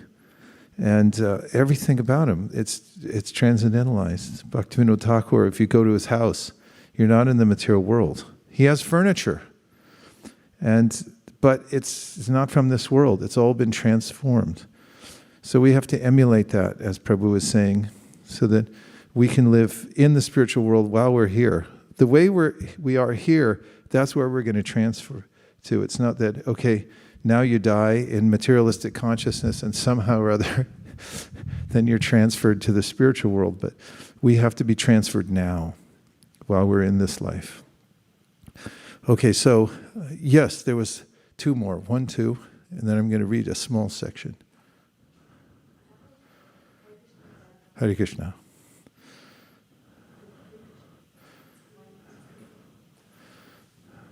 We'd like to trade in a mic. There. Hare Krishna Maharaj. I have a reflection and a question. I'm completely in love with the point that you said about become a fan of acharyas. And I really hope to imbibe that seriously throughout the rest of my life.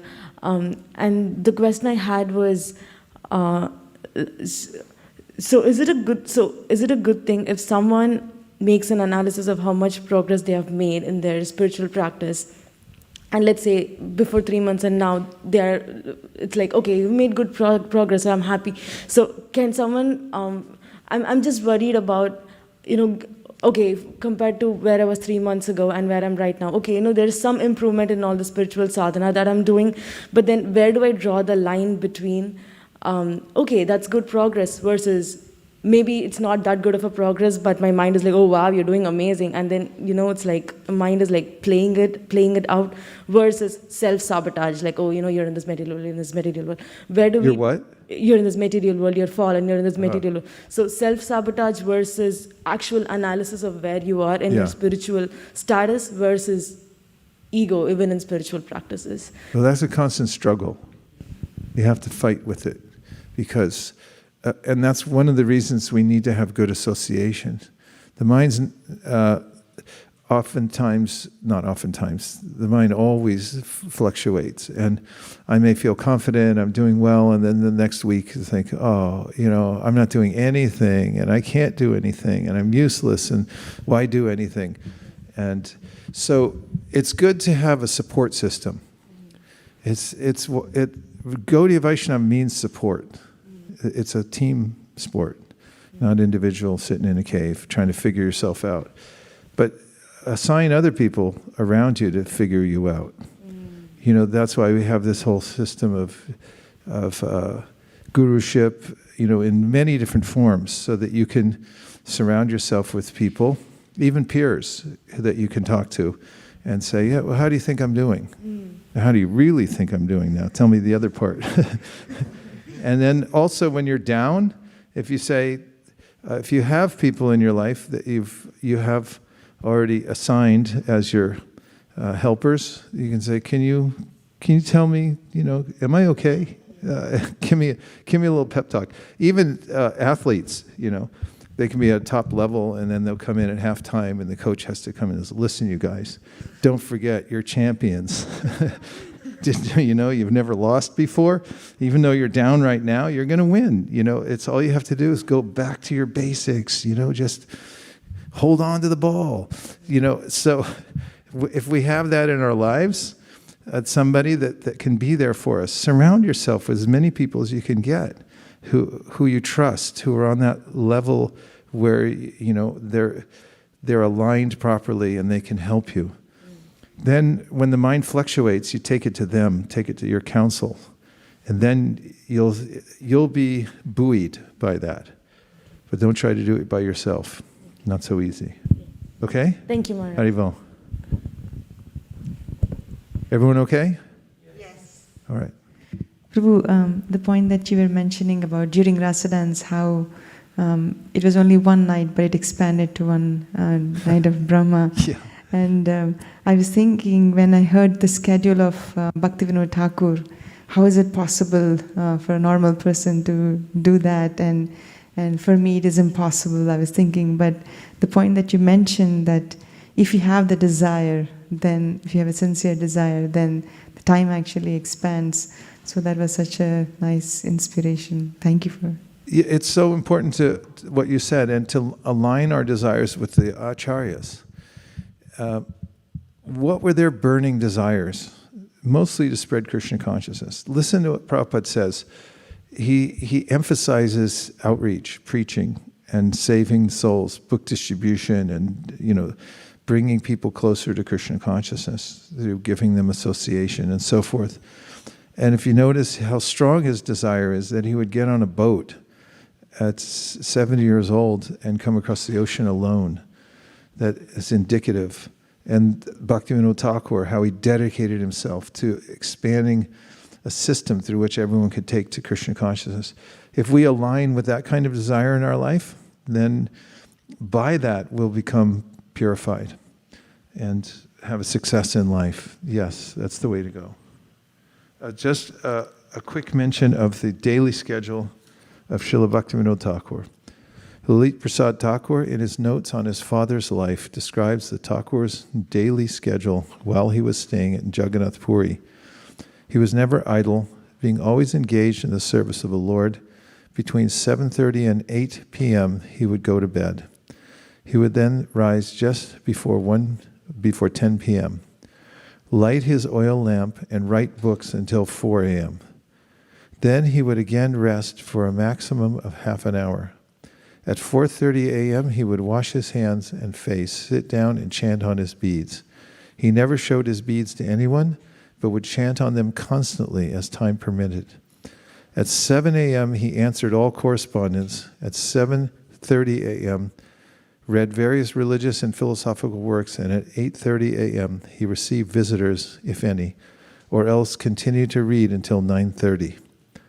At that time, he would walk back and forth on the veranda of his house, contemplating different religious questions and solving them in his mind. Sometimes he would solve them aloud, as if preaching to some unseen guest. He would rest briefly between 9:30 a.m. and 9:45 a.m., then take bath and breakfast, which usually consisted of half a quart of milk, 2 chapatis, and some fruit. At 9:55 a.m., the Thakur would don his uniform and leave for court in his carriage. As a magistrate, he wore a coat and pants. On his neck were 6 strands of large tulsi beads, which he was resolute in his court decisions and would decide a case immediately, not tolerating any humbug. He did his business and left. He shaved his head monthly and never cared what anyone thought of it. The lawyers and Englishmen were astounded by the Thakur's capacity for work. At 10 a.m., court began. He would hear between 30 and 50 cases per day, yet he finished by 1 p.m. What took other magistrates 1/2 hour, he finished in 5 minutes. He took another 2 minutes to write the judgment in detail. Some of his British superiors became envious and tried to discourage him, but he was not affected. At 1 p.m., he went home, refreshed himself, and then returned to work from 2 p.m. to 5 p.m. Every evening after his court duties, Bhaktivinoda Thakur would translate some Sanskrit religious work into Bengali by dictating it to a secretary. Then there was an evening bath and meal, consisting of a little rice, 2 chapatis, and another half quart of milk. Srila Bhaktivinoda Thakur worked with a pocket watch so that everything he did was on schedule. Despite his heavy domestic and official responsibilities, Bhaktivinoda Thakur's every moment was embellished with an intense desire to render service to the Lord. Do you like it? Haribol.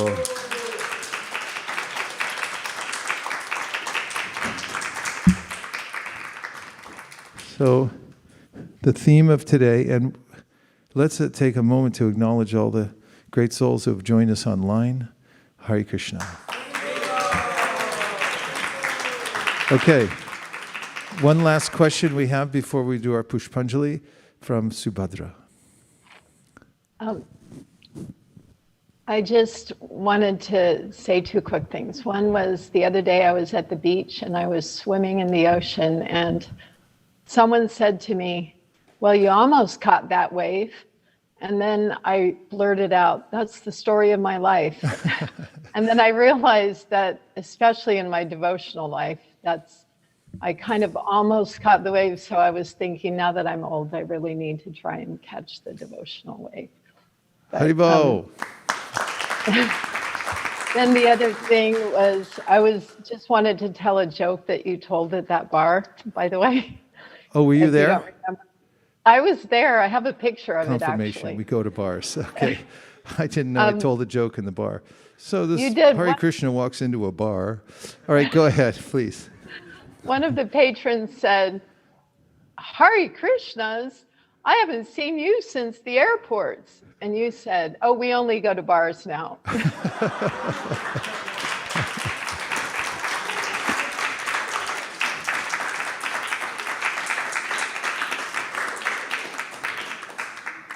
Even a broken clock is right twice a day.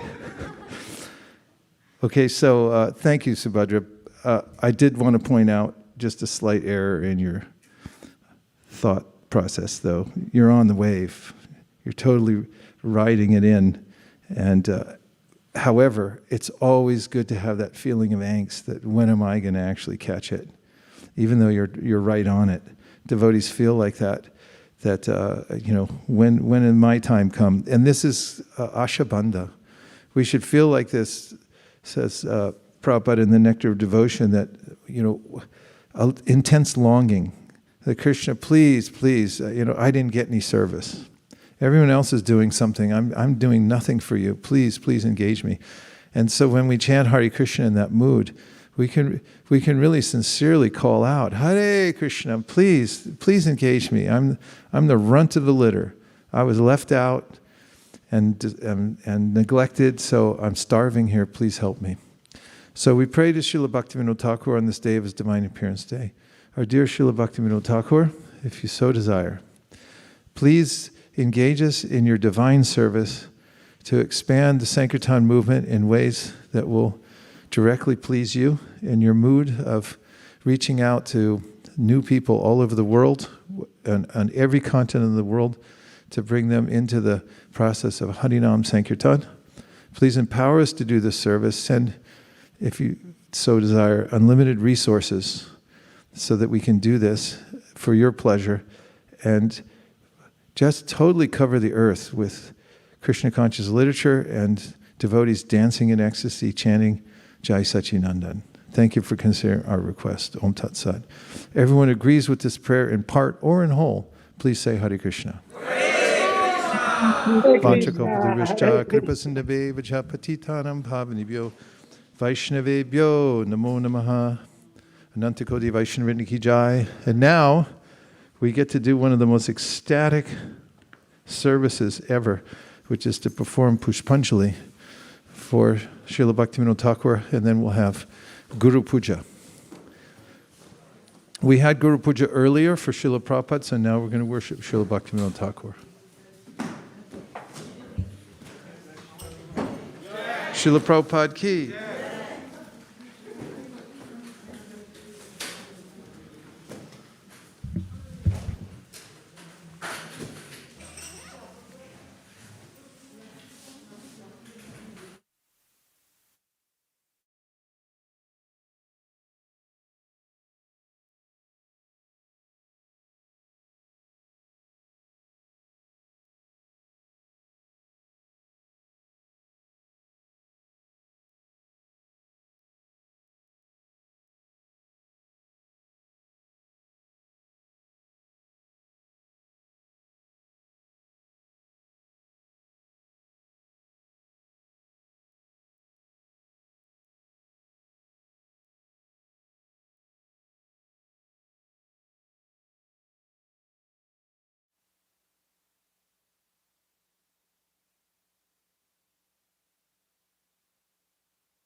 Dear devotees, please take some flowers and you can come gather around. We'll make a semicircle around Srila Bhaktivinoda Thakur. And we'll be offering flowers 3 times. So make sure you have at least 3 flowers or petals to offer. And also please, if possible, please keep an open channel so that Srila Bhaktivinoda Thakur and Srila Prabhupada can see the deities. Everyone come closer. Please come in.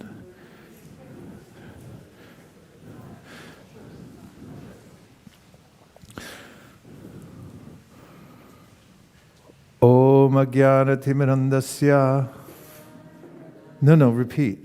Om Ajnana Jnananjana Shalakaya Chakshurun Militam Nena Tasmai Shri Gurave Namaha Shri Chaitanya Manobhishtam Stapitam Yena Bhutale Swayam Rupa Kadahmayam Tadati Swapadantikam Vandeham Sri Guru Sri Yuta Parakamalam Shri Gurun Vaishnavamscha Shri Rupam Sagrajatam Sahagana Raghunatham Vitam Tam Sajivam Sadvaitam Sadvadhutam Parijana Sahitam Krishna Chaitanya Devam Shri Radha Krishna Pada Sahagana Lalita Shri Vishakhanvitamscha Nama Om Vishnu Padaya Krishna Preshtaya Bhutale Srimate Bhaktivedanta Swami Niti Namine Namaste Saraswate Deve Gauravani Pracharine Nirvishesha Shunyavadi Paschatya Deshatarine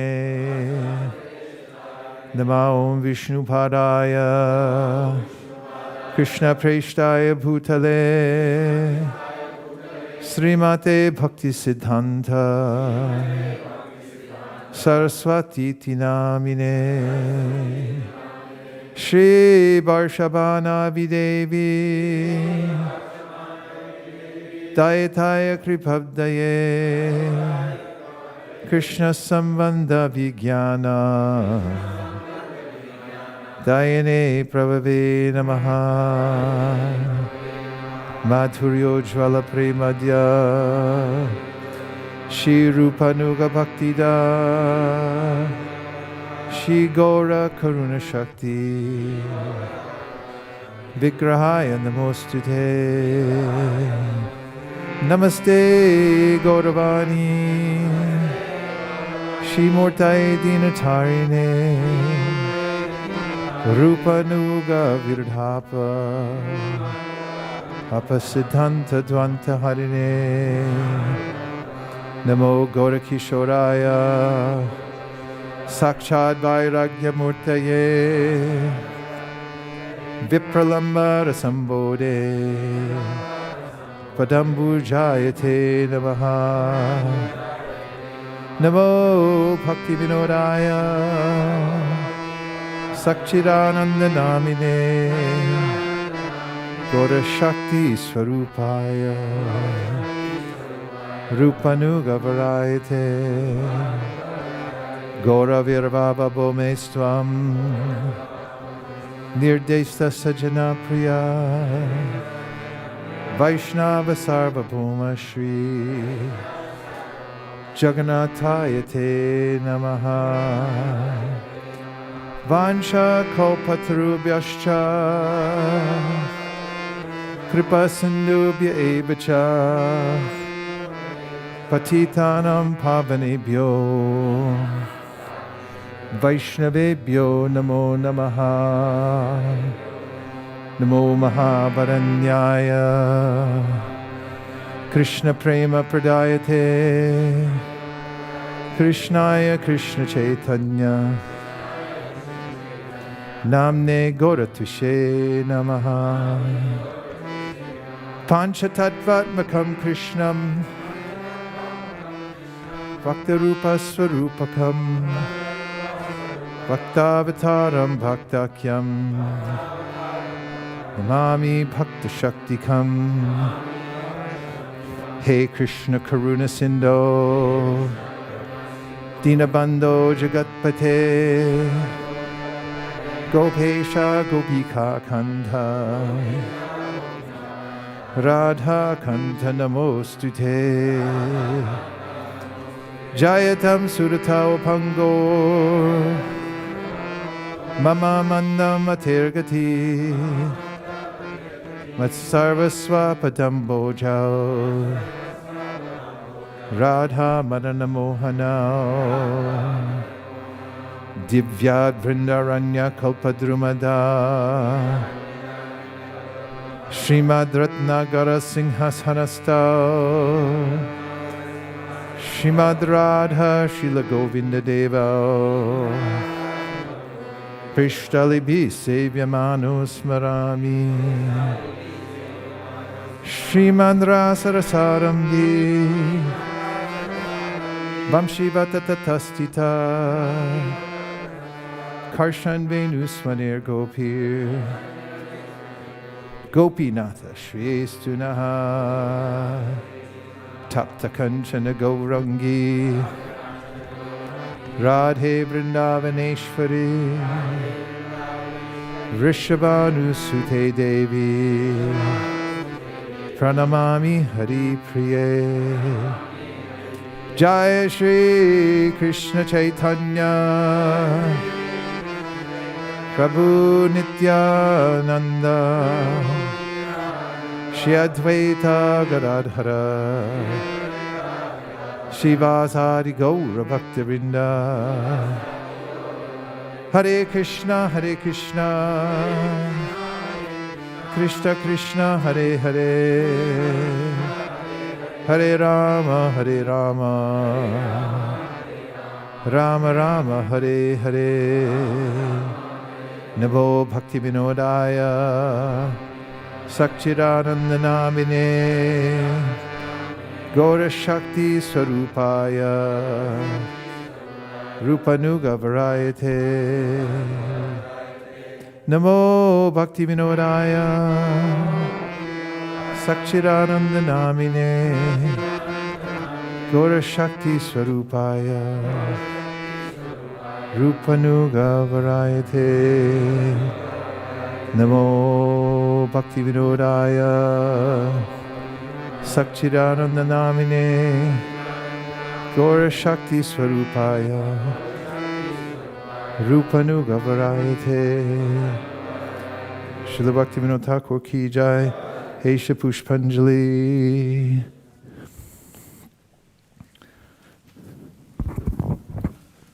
Anjagavdurvasha Kripasandavevacha Titanam Bhavanibhyo Vaishnavibhyo Namo Bhaktivinodaya Sakchidananda Namine Gaura Shakti Swarupaya Rupanuga Varayate Esha Pushpanjali Ki Jai Srila Bhaktivinoda Thakur Ki Jai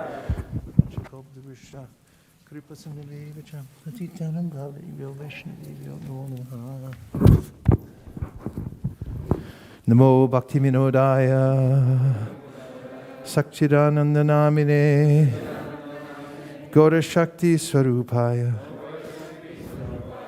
Rupanuga Varayate Esha Pushpanjali Srila Bhaktivinoda Thakur Ki Jai Kripasindameva Patitanam Bhavanibhyo Vaishnavibhyo. I can sing. I'll sing.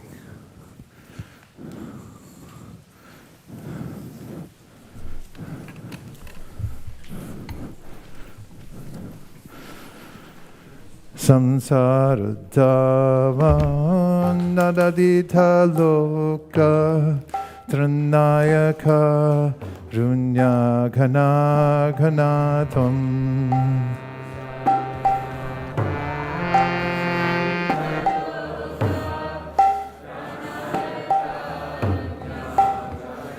Kartal Praptasya Kalyana Gunarnavasya Vande Guru Shri Charanaravindam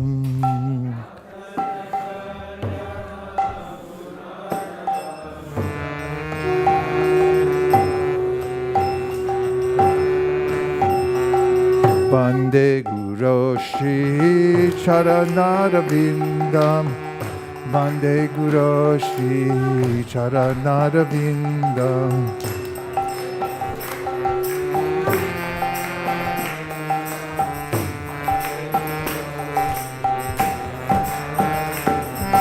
Vande Guru Shri Charanaravindam Vande Guru Shri Charanaravindam Vande Guru Shri Charanaravindam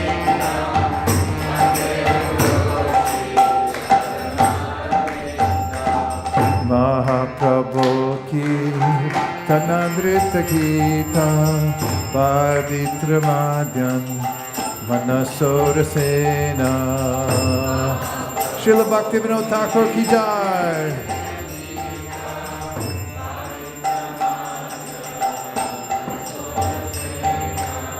Romanchakampa Shitarangabacho Pande Guroshi Charanarabhindam.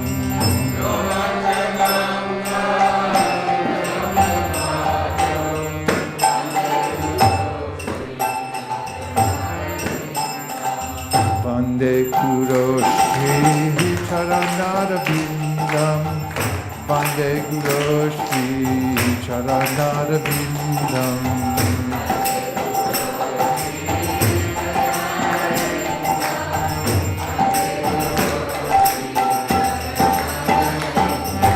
Pande Guroshi Charanarabhindam. Pande Guroshi Charanarabhindam.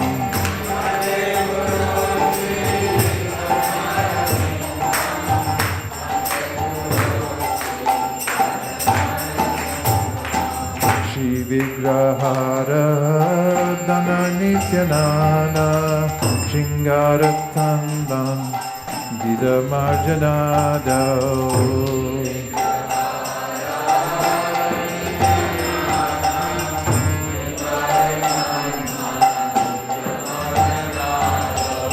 Yuktasya Bhaktams Chaniyunjatopi Pande Guroshi Charanarabhindam.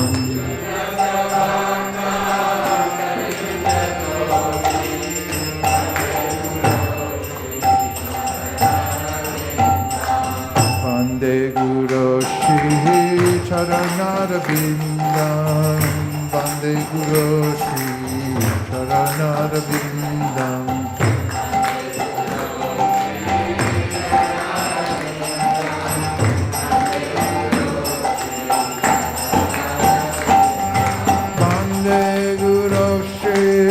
Charanarabhindam.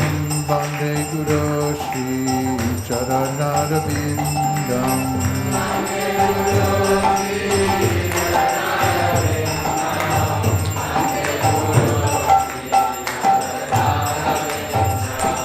Shri Radhikama 3-4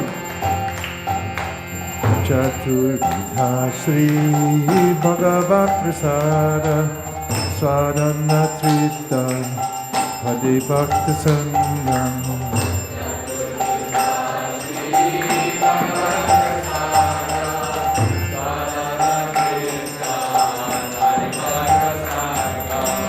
Kritvaiva Triting Bhajatasya Daiva Vande Guroshi Charanarabhindam.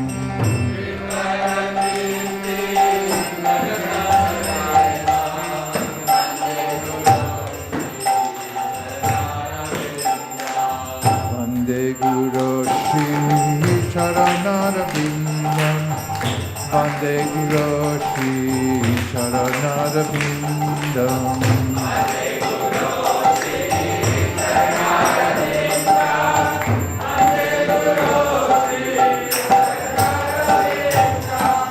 Vande Guroshi Charanarabhindam.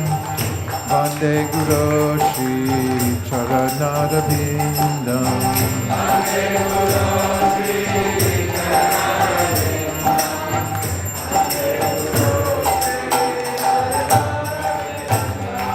Shri Radhikama Abhayorapara Madhurya Lila Gunarupanam. Srila Bhaktivinoda Thakur ki jai.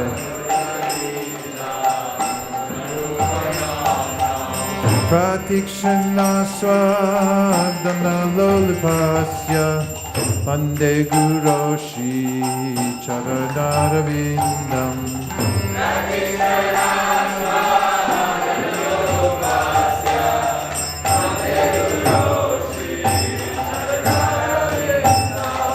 Vande Guroshi Charanarabindam Vande Guru Shri Charanarabindam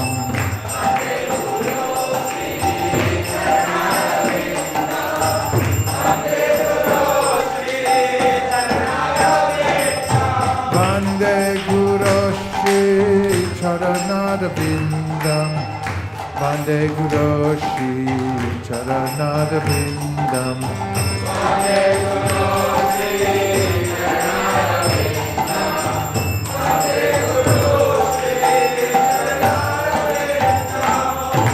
Nikunjayuno Ratikele Siddhai Yaya Lipi Yutira Bhikshaniya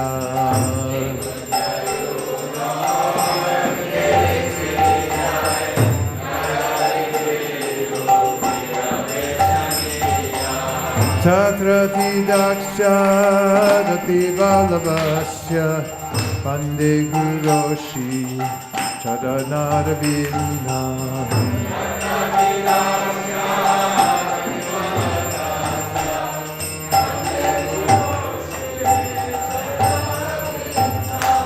Vande Guru Shri Charanarabindam Vande Guru Shri Charanarabindam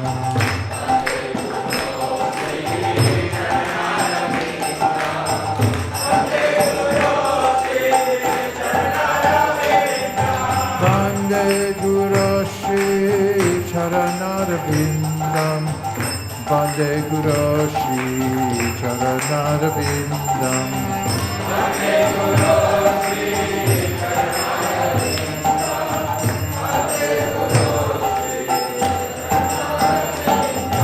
Vande Guru Shri Charanarabindam Vande Guru Shri Charanarabindam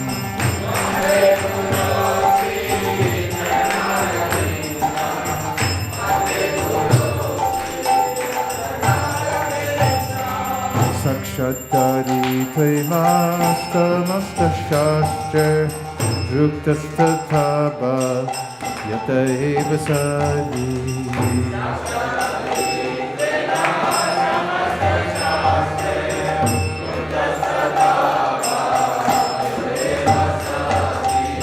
Kintu Prabhoya Priya Eva Tasya Vande Guru Shri Charanarabindam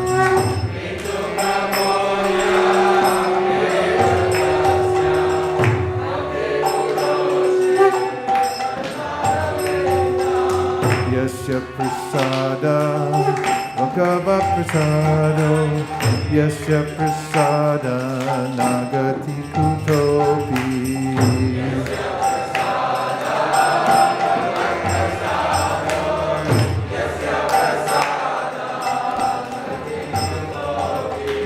Dhyayam Stuvam Tasya Yashashti Sanyam Vande Guru Shri Charanarabindam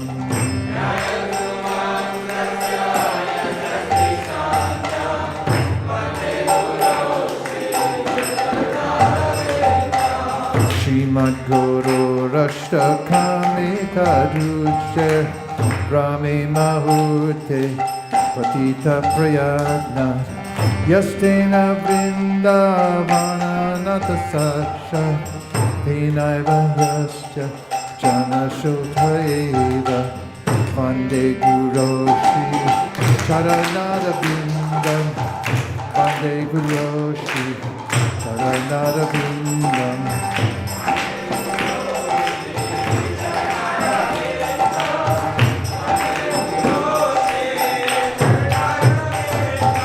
Vande Guru Shri Charanarabindam Vande Guru Shri Charanarabindam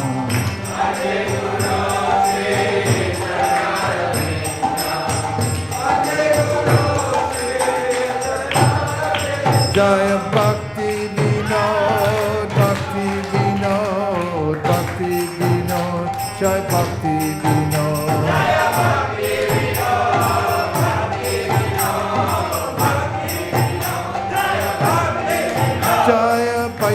Thakur, Vaishnav Thakur, Vaishnav Thakur, Jai Vaishnav Thakur.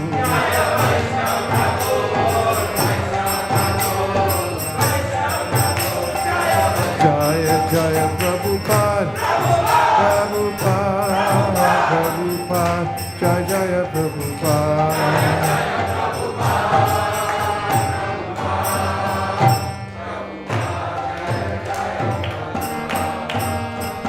Shri Krishna Chaitanya Prabhu Nityananda Shri Advaita Gadadhar Shivasadi Gaur Bhakta Vrinda.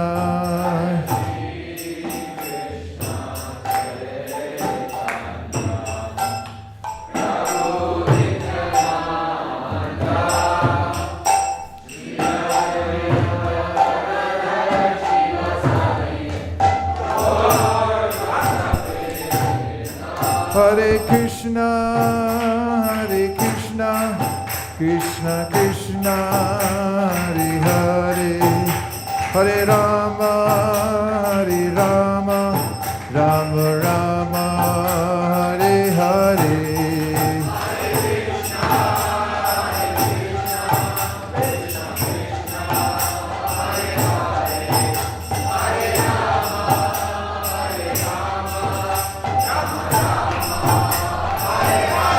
Hare Krishna, Krishna Krishna, Hare Hare, Hare Rama, Rama Rama, Hare Hare. Karto.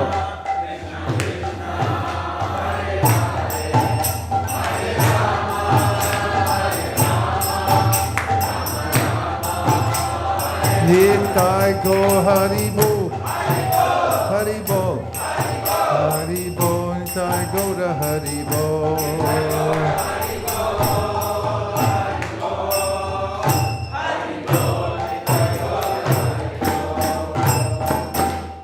Jai Om Vishnupad Paramhamsa Privraj Gacharya Stotra Shishimad Abhay Charanad Abhinda Bhaktivedanta Sai Maharaj Srila Prabhupada Ki Jai.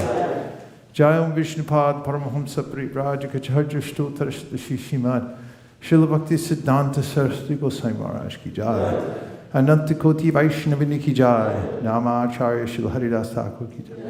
Prem Sagaho Shri Krishna Chaitanya Prabhu Nityananda Sri Advaita Gadadhara Shivasari Gaur Bhaktivinoda Ki Jai. Shri Shri Radha Krishna Gokubina Shyamakund Radhakund Giri Govardhan Ki Jai. Shri Vrindavan Dham Ki Jai. Shri Mayapur Navadip Dham Ki Jai. Shri Jagannath Puri Dham Ki Jai. Tulsi Devi Bhakti Devi Ki Jai. Jamuna Devi Ganga Devi Ki Jai. Samveda Bhaktivinoda Ki Jai. Shri Bhaktivinoda Thakur Abhirabha Maha Mahotsav Ki Jai. All glorious to assembled devotees. All glorious to the assembled devotees. All glorious to the assembled devotees. Gaur Premanande Haribo.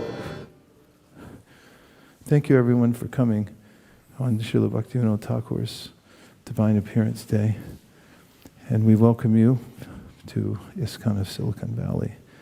We have a couple of announcements this morning that have to do with our ongoing attack on the material energy.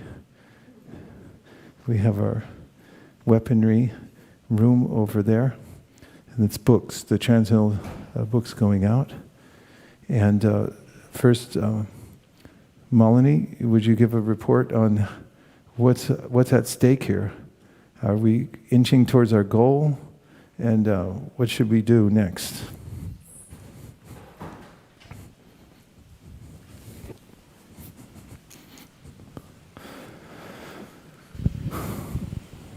Hare Krishna. Hare Krishna. As Prabhu mentioned, we are inching towards our goal for the Bhadra Purnima MSF, where we have a goal of distributing at least 2,000 Srimad Bhagavatam sets. And Bhadra Purnima is on Monday, that is the day after tomorrow. So if you haven't already, please reach out to your friends And we have a Facebook page that we created for Gram Vidyadan. Please promote that as well. And today, this is our last weekend before the offering. So devotees are going out to many places. One is Mountain House. Last week, devotees went there for the first time after 4 years. Apparently, people from Cupertino moved to Mountain House, and they distributed 12 sets in one weekend. One day.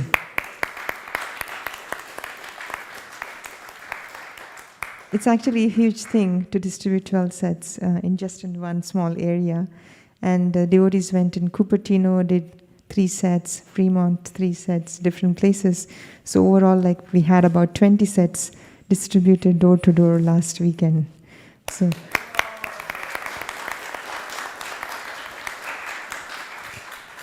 we're going to continue today. We're going to go to Mountain House again because we covered maybe 1% of the area. So devotees are going out again today. So if you would like to join. And one team is also going to San Ramon.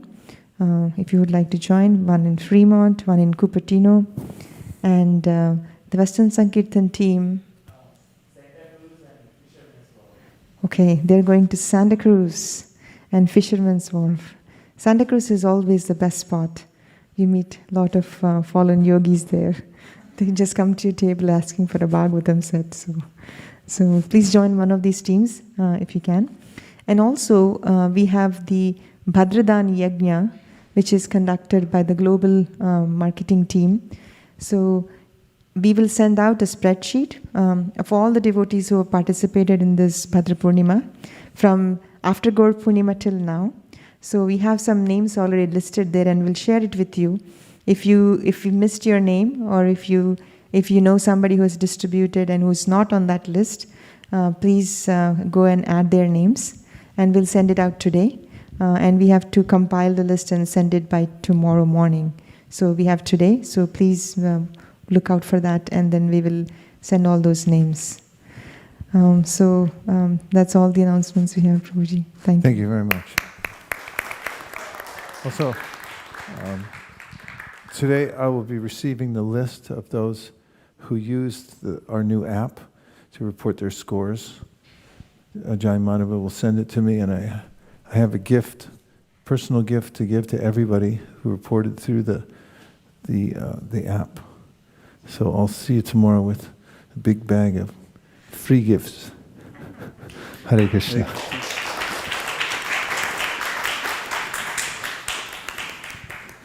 Hare Krishna. Thank you. So I have the list ready. I'll be sending it across later today. Thank you. Thank you. So let me give a quick update on Bhakti Community. As most of you know, Bhakti Community is an online community primarily focused on introducing Krishna consciousness to newcomers. So whenever you give out books, please do share Bhakti Community with them. You can go to bhakticommunity.com/invite-newcomers, and you have templates and reference links on how to do that. Please continue to enter the book scores in the Sankirtan app. There are a few reflections we got in our various programs. I just wanted to share how these newcomers are getting benefit from the programs, which they're getting the association of Vaishnavas and what kind of benefit they are getting. So Prem Sarov Prabhu and Shruti Priya Mataji shared a reflection from a newcomer. And tell Vaish I said hi, and that it was very nice to meet him, and I love the way he performs his service. It's truly beautiful to see all those people brought together for the purpose of learning and growing. So it was very nice. And he also shared a poem, actually, where it was beautiful. And of course, he's making progress. So he's very spiritual. He does refer Krishna and God interchangeably several times. So I'll just read a couple of paragraphs just to see how inspired he was. And he said, I just wrote this for this meeting alone. So for Bhakti Circle, he had written this poem. If you're always seeking to find and know the truth, recognize within your mind, you can't produce it with a proof. For proofs are just expressions of something that holds true. And truth is what is expressed. It isn't something new. Truth is not created because you see it's true. Truth is what is revealed once you see all of its clues. So like that's very beautiful. I will publish it later. And I'll just read last 2 paragraphs. That state one reaches once they find the answer that can still the mind is called knowing, which is real, and knowing has a blissful feel. And knowing that which none can steal means having that which all can feel. This is true love, which I speak of. That is your bridge to God above. He did refer Krishna and God interchangeably as well.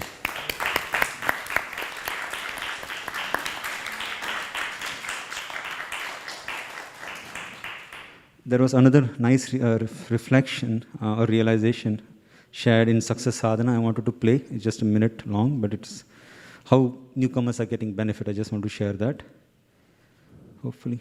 Expansive teachings about this, which I think are very calming and give us a sober sense, but not one that there's some vindictive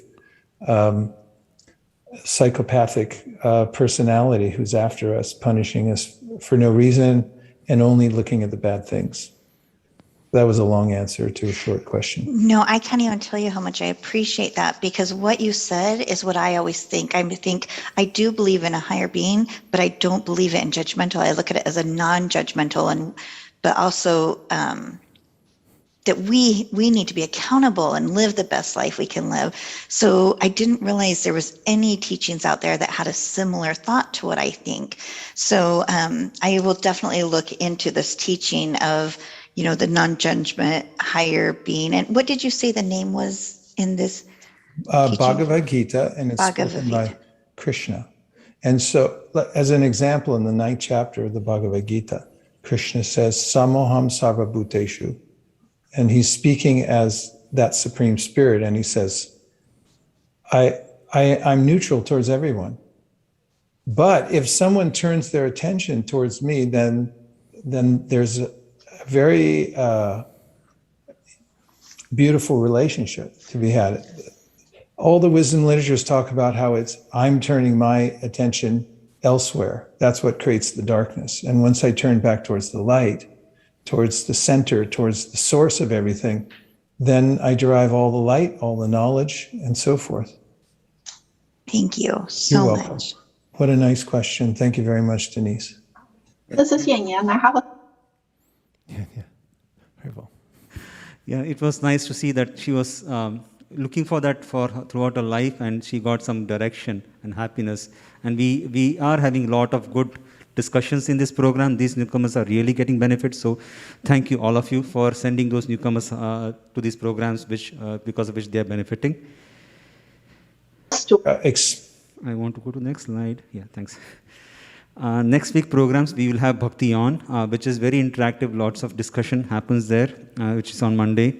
On Bhakti Circle Thursday, it's again small groups. They split up and they discuss, and we are getting very spiritual people, newcomers in these programs, and they are the sort of, like last week we had a very serious ice breaking. That's what Guru Vaisesika Maharaj said.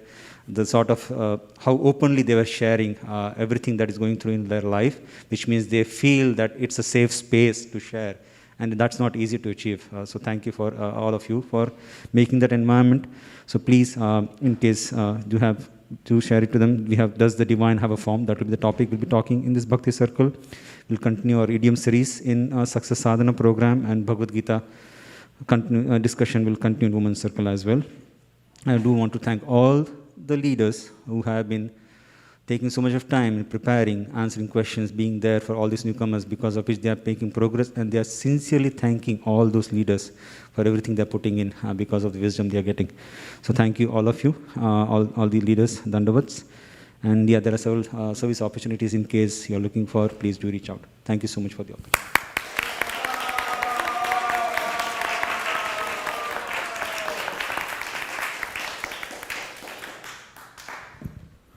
Well, we're just not going to know who cooked today, though. You're going to say? Yeah, I got a list. Okay.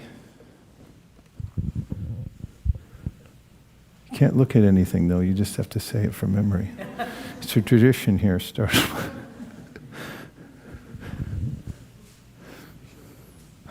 Hare Krishna. I was told to read this by Yashoda Kripa Prabhu. Today's offering was prepared under the supervision of Srimati Radharani. The cooks were Ram Priya Prabhu, Purushottam Gauranga Prabhu, Suyash Prabhu, Hitesh Prabhu, and Yashoda Kripa Prabhu. Haribo.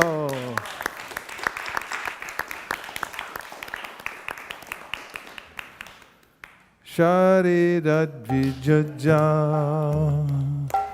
Jodendriya Taheka Jive Pile Vishaya Shagade Dharmadye Divayati Yomusudhanati Takijita Katita Shanchare Krishna Boda Goyamo Tori Bari Jivochar Shaprashan Anda Dilopa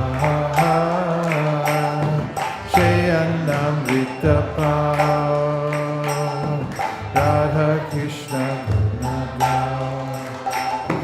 Premedako Shri Chaitanya Nihita Premedako Shri Chaitanya Nihita Mahaprasade Govinde Namakamani Vaishnave Papa Punya Vatam Raja Isha Srimudai Prasade Sarvadikana Manirasya Upajayate Prasana Chetaso Yatu Vipaya Tishtete Tvayopa Vita Sukanda Vatsalamkara Chachitaha Utisha Bojino Dasha Tavamayam Jaimahi Bhagavat Shri Mahaprasadaki Parhapidam Natavaravapu Karnayo Karnikaram Bibradvasa Kanatakapisham Vaijayantim Chamalam Ran Ran Venur Atarasudaya Purnayan Gopa Vrindaye Vrindaranyam Swapadaramanam Pravisha Kita Kirti Avakatamritam Tapta Jivanam Kalmashapaham Shravanamangalam Srimadattatam Bhuvigranantiye Buddhidajana Krishna Kirtana Kananartanakala Pato Jani Brajita Sadbhakta Balihamsa Chakra Madhupa Shreni Viharaspadam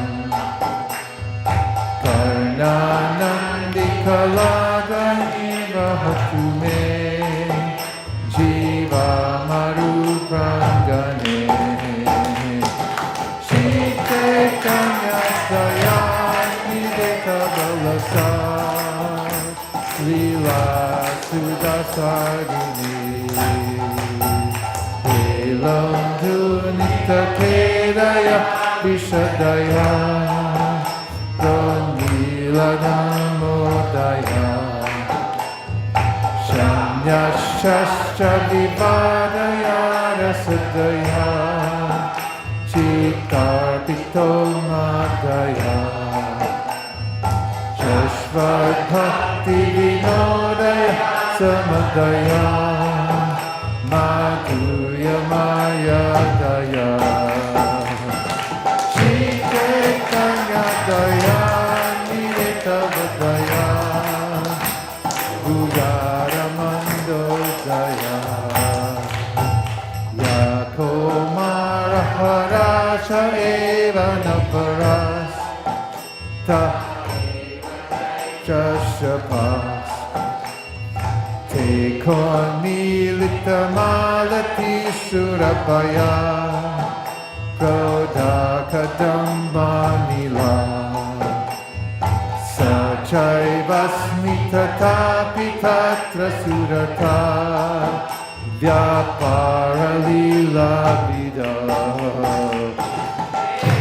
aurora siveta sita utale cheta samurkantate Shri Vishnu Shravane Parikshira Bhavad Vaisesika Kirtane Galara Smarane Tarangri Bhajane Lakshmi Putu Pujane Akurastra Vibandane Kapipatir Daseta Sakyeduna Parmasvamani Vedani Balirabu Krishna Pireshambara Aradyo Bhagavan Rajeshatanayas Tadama Vrindavanam Ranya Kachirupasana Vrijabudu Varginaya Kalpita Srimad Bhagavatam Parmanamamalam Prema Pumarto Maha Shri Chaitanya Mahaprabhu Matamidam Tatradharana Para Shri Chaitanya Mahaprabhu Matamidam Tatradharana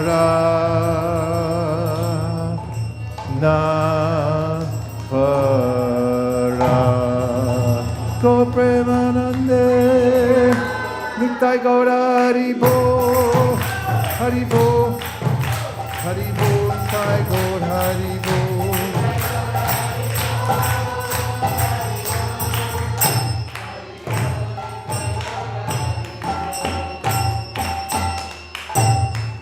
No prasadam.